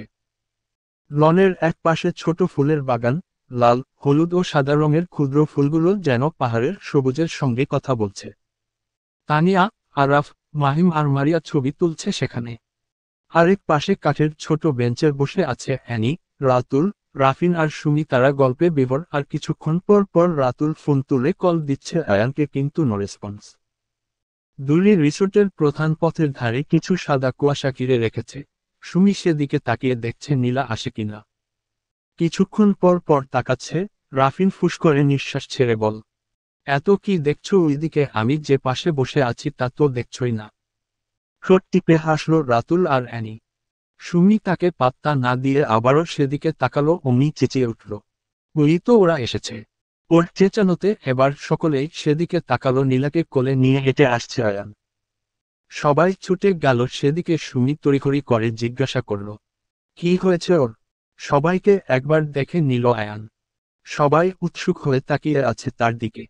সে অকপটে মিথ্যা বলে দিল, একটু হোঁচট খেয়েছিল, এখন হাঁটতে পারছে না। ব্যস্ত হলো সবাই। বেশি লেগেছে নীল। রুমে চল, ঔষধ দিয়ে দিই, তাহলে দ্রুত সেরে যাবে। সেরা চোখে আয়ানের দিকে তাকালো নীলা। সে তো কোথাও হোঁচট খায়নি, এখন ঔষধ কোথায় দিবে? মুখ বাঁকালো নীলা। আয়ান মানা করে দিল, এসব লাগবে না, সেরে যাবে একটু রেস্ট নিলে। অধৈর্য কণ্ঠে প্রশ্ন করল রাতুল, আচ্ছা তা না হো বুঝলাম, কিন্তু তুই এত সকাল সকাল কোথায়? উধাও হয়ে গিয়েছিলি ওকে নিয়ে? সানরাইজ দেখতে গিয়েছিলাম। বিস্ফোরিত চোখে তাকালো সবাই। একসাথে চেঁচিয়ে উঠল, আমাদের রেখে? তোদের হাত পা নেই? নিজেরা যেতে পারিস না? আমি আমার বউকে নিয়ে গিয়েছি, তোরা তখন নাক ডেকে ঘুমুচ্ছিলি কেন? ভাই, একটা ডাক দিতে পারতে। আরাফের কথায় কাটকাট জবাব দিল আয়ান, আমার বউ নিয়ে আমি একা যেতে চেয়েছি, তোদের এত ইচ্ছে থাকলে তোরা যা তোদের বউ নিয়ে। ডন্ট কেয়ার ভাব নিল মাহিম। মেকি হাই তুলে ভাব নিয়ে বলল, আর এত দূর এখানে ওখানে গিয়ে কি করব? হানিমুনে কি মানুষ আসে এখানে ওখানে যাওয়ার জন্য? সাথে বউ আছে কিসের জন্য? তার কাঁধ চাপড়ে একমত পোষণ করল রাতুল। মনের কথা বলেছিস ভাই। লজ্জায় মাথা নিচু করে দাঁড়িয়ে আছে মারিয়া আর অ্যানি। এদের মতো ঠোঁটকাটা জামাই থাকতে মানুষের সামনে হেনস্থা হওয়ার জন্য শত্রুর প্রয়োজন হয় না, এরাই যথেষ্ট। রিসোর্টের ডাইনিং হলটি পাহাড়ের বুকের মতো একটি খোলা কক্ষ। চারপাশে সবুজ গাছপালা আর দূরের কুয়াশা ভেসে বেড়াচ্ছে। বড় বড় কাচের জানালা দিয়ে বাইরে দেখা যায় পাহাড়ের ঢেউ খেলানো দৃশ্য। মেঘের সাদা চাদরে মোড়া নীলগিরি যেন চোখের সামনে জীবন্ত। রিসোর্ট বুক করার সময় মিল ইনক্লুডেড প্যাকেজ বুক করেছিল আয়ান। রিসোর্ট থেকে তাদেরকে 3 বেলা খাবার দেওয়া হবে। বেলা এখন 9:45। সবাই নাস্তা করতে বসেছে। নাস্তা সেরে একটি ফ্রেশ ঘুমের প্রয়োজন সবার। রাতে ঘুম হয়নি, তার উপর আবার সকাল সকাল উঠে গেছে। একটি নির্মল ঘুমের পর সবাই মিলে ঘুরতে বের হবে। ওরা ডাইনিংয়ে বসে গল্প করছে, তখন খাবার নিয়ে হাজির হয়েছে ওয়েটার। একে একে খাবারগুলো সাজিয়ে রাখছে টেবিলে। ডিমের 3টি আইটেম, সিদ্ধ ডিম, ডিম পোচ, অমলেট, সাথে পরোটা আর টোস্ট, জ্যাম, মাখন, ফলের সালাদ আর কফি। খাবারের আইটেম দেখে মনে হচ্ছে সবার চাহিদা অনুযায়ী খাবার সার্ভ করছে তারা।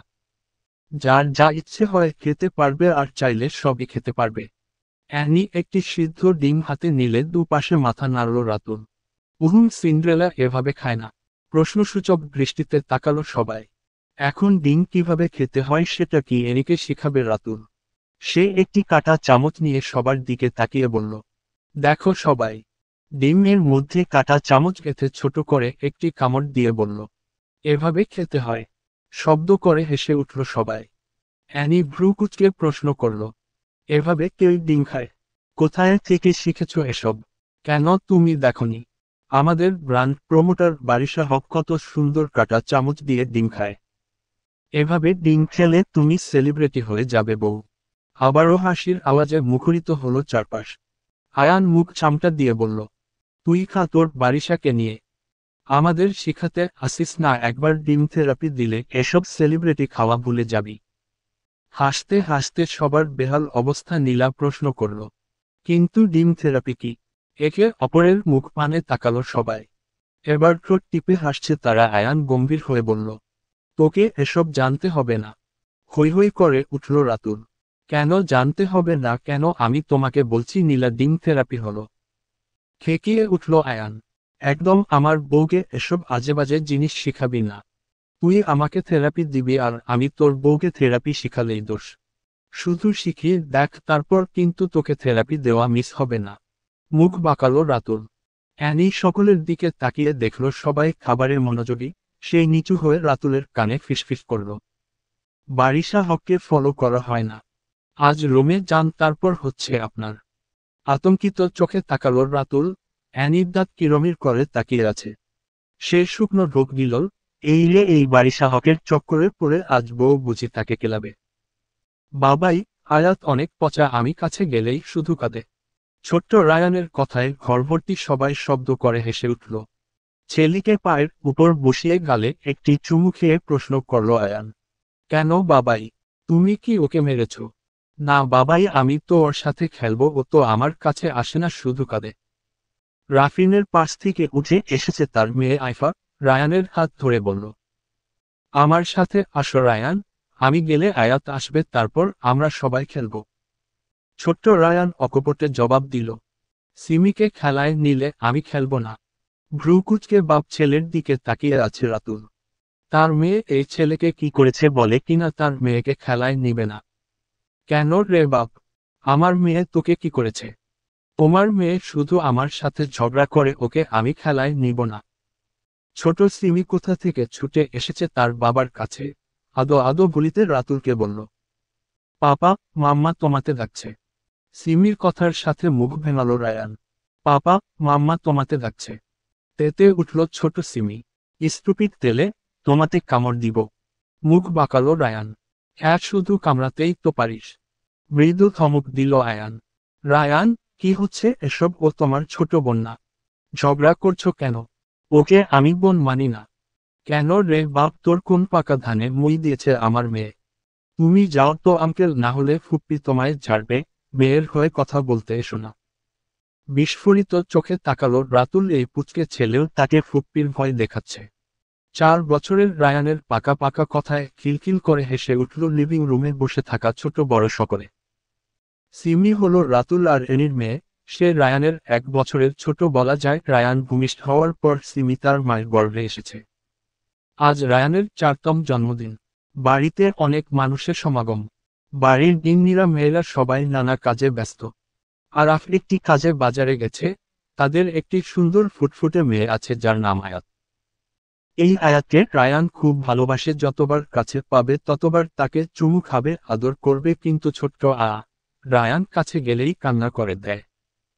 সবাই যখন লিভিং রুমে বসে গল্প আড্ডায় সময় পার করছে তখন বাড়িতে প্রবেশ ঘটে মাহিম আর মারিয়ার। সদর দরজার পানে তাকিয়ে তাদের আসতে দেখে ছেলেকে কোলে নিয়ে এগিয়ে গেল আয়ান। এত দেরি হলো যে তোর? মারিয়াকে চেক আপ করিয়ে নিয়ে আসলাম। কি বলেছে ডক্টর? আলহামদুলিল্লাহ, সবকিছু ঠিকঠাক আছে, জানুয়ারির 9 তারিখ ডেট দিয়েছে। আলহামদুলিল্লাহ। সিঁড়ি থেকে ছুটে এসে মারিয়াকে জড়িয়ে ধরল নীলা। গদগ্ধ কণ্ঠে চেঁচিয়ে উঠল, মারিয়া, কতদিন পর দেখলাম তোকে। ইস, কত গোলমুলো হয়ে গেছিস তুই। আজকে উঠল মাহিম। তড়িঘড়ি করে বাঁধ সাধল তাকে। একটু সাবধানে বোন, আমার বউটা অসুস্থ। সোজা হয়ে দাঁড়ালো নীলা। আয়ান তাকে চোখ রাঙানি দিল। 2 বাচ্চার মা হয়ে গেলি, এখনো তোর বাচ্চামো গেল না। আমার মেয়ে কোথায়? মুখ বাঁকালো নীলা। মঙ্গল গ্রহে রেখে আসছি। তোকে শনির টিকিট ধরিয়ে দিব। আমার মেয়েকে কোথায় রেখে এমন প্রীতি করে ঘুরছিস? বারবার আমার মেয়ে করছো কেন? মনে হচ্ছে মেয়ে তোমার একার। হয়েছে ভাই, থামো তোরা। আমার বউটাকে একটু বসার ব্যবস্থা করে দে। ও হ্যাঁ, চল বেবি। মাহিমের কথায় মারিয়াকে নিয়ে তাদের কক্ষের দিকে এগিয়ে গেল নীলা। মারিয়া 8 মাসের প্রেগন্যান্ট, এর আগে 2বার মিস ক্যারেজ হয়েছে। এখন আল্লাহর রহমতে সবকিছুই ঠিকঠাক আছে। ভালোয় ভালোয় আরো 2 মাস পর ডেলিভারি হয়ে গেলে তবে শান্ত হবে মাহিম। বউটাকে নিয়ে তার কত চিন্তা। এই অবস্থায় কোথায় যাওয়া আশা করে না তাকে নিয়ে। কলেজ থেকে ছুটি নিয়েছে কয়েক মাসের, সারাক্ষণ তার সাথে সাথে থেকে সেবা যত্ন করে তার। আজ নীলা অনেক রিকোয়েস্ট করে তাদের এই বাড়িতে এনেছে, কতদিন হলো প্রাণের বান্ধবীকে দেখে না। এখন পরন্ত বিকেল, তাদের বাড়িতে মেহমানদের আনাগোনা বেড়েই চলেছে। মারিয়াকে নিয়ে তার আগের কক্ষে বসিয়েছে সে। পেছনে পেছনে মাহিমও এসেছে। হাতে মারিয়ার কিছু মেডিকেল রিপোর্ট। তাদেরকে রুমে বসিয়ে সে নিচে ছুটে গেছে। ঠান্ডা লেবুর শরবত নিয়ে ফিরে এসেছে 7-8 মিনিট পর। এক নিঃশ্বাসে পুরো গ্লাস ফাঁকা করে স্বস্তির নিঃশ্বাস ছাড়ল মাহিম। যে শরবত খাইয়েছিস বোন, কলিজা ঠান্ডা হয়ে গেছে। ঠোঁট টিপে হাসল মারিয়া। আমাদের নীল এখন পুরো সংসারী। সব কাজ এখন পারফেক্ট হয়। হতে হবে না, বুঝতে হবে না কার প্রপার্টি সে, আমাদের মি। পারফেক্টের পার্সোনাল প্রপার্টি সে। মাহিমের কথায় লাজুক হেসে মাথা নোয়ালো সে। তানিয়া দরজায় দাঁড়িয়ে ঠোঁট টিপে হেসে প্রশ্ন করল, কিরে লজ্জায় এমন লাল নীল হচ্ছিস কেন? আয়ান ভাই তো এখানে নেই। খিলখিল করে হেসে উঠল তিনজন। নীলা আরও লজ্জা পেল। তাকে লজ্জা থেকে বাঁচাতেই হয়তো মিলা এসে উপস্থিত হয়েছে সেখানে। আপি তুমি এখানে আর আমি তোমাকে খুঁজে বেড়াচ্ছি, বড়মা ডাকছে তোমায়। সে সুযোগ পেতেই ছুটে পালালো সেখানে থেকে। তার যাওয়ার পানে তাকিয়ে হাসল তিনজন। মিলা প্রশ্ন করল তাদের, তোমরা কি নিয়ে এত হাসছ? তার নাক টিপে হেসে উত্তর দিল মাহিম, তুমি পিচ্ছিকে এসব জানতে হবে না। মুখ বাঁকালো সে। আমি একদম পিচ্ছি না। বলে খুব বড় হয়ে গেছো বুঝি? তাহলে? তানিয়ার কথার মধ্যেই পাশের রুম থেকে ভেসে এলো ছোট বাচ্চার কান্নার আওয়াজ। সে আর মিলা ছুটে গেল সেদিকে। ইফা জেগে গেছে, নীলা তো এখন নিচে আছে। দুজনে ছুটে গিয়ে দেখতে পেল বিছানায় উপর হয়ে কাঁদছে সে। তানিয়া কোলে নিল তাকে, মুখে আদো আদো বুলি ফুটালো তাকে শান্ত করতে। বলে লে আমাল ইফা আম্মুতা কাঁদে না বাবু। মিলা প্রশ্ন করল, আয়াত কোথায় ভাবি? ও তো নিচে আছে, আইফা আর রায়ান এসে নিয়ে গেছে। দেখো তো কোন শাড়িটা পরব আমি। বিছানায় একগাদা শাড়ি বিছিয়ে রাতুলকে জিজ্ঞাসা করল অ্যানি। সে একটা একটা করে বেছে বেছে দেখছে। কয়েকটা শাড়ি দেখার পর একটা কালোর শাড়ি তুলে দিল তার হাতে। এটা পরো জানেমান, তোমাকে একদম রসগোল্লার মতো লাগবে। লাজুক হাসল অ্যানি। রাতুল শব্দ করে চুমু খেল তার গালে। কতদিন বলেছি না আমার সামনে এমন লজ্জা পাবে না। আমার কেমন কেমন লাগে সিন্ড্রেলা। মেয়েকেই ধমক দিল সে। যাওয়া তো সারাক্ষণ বাজে কথা।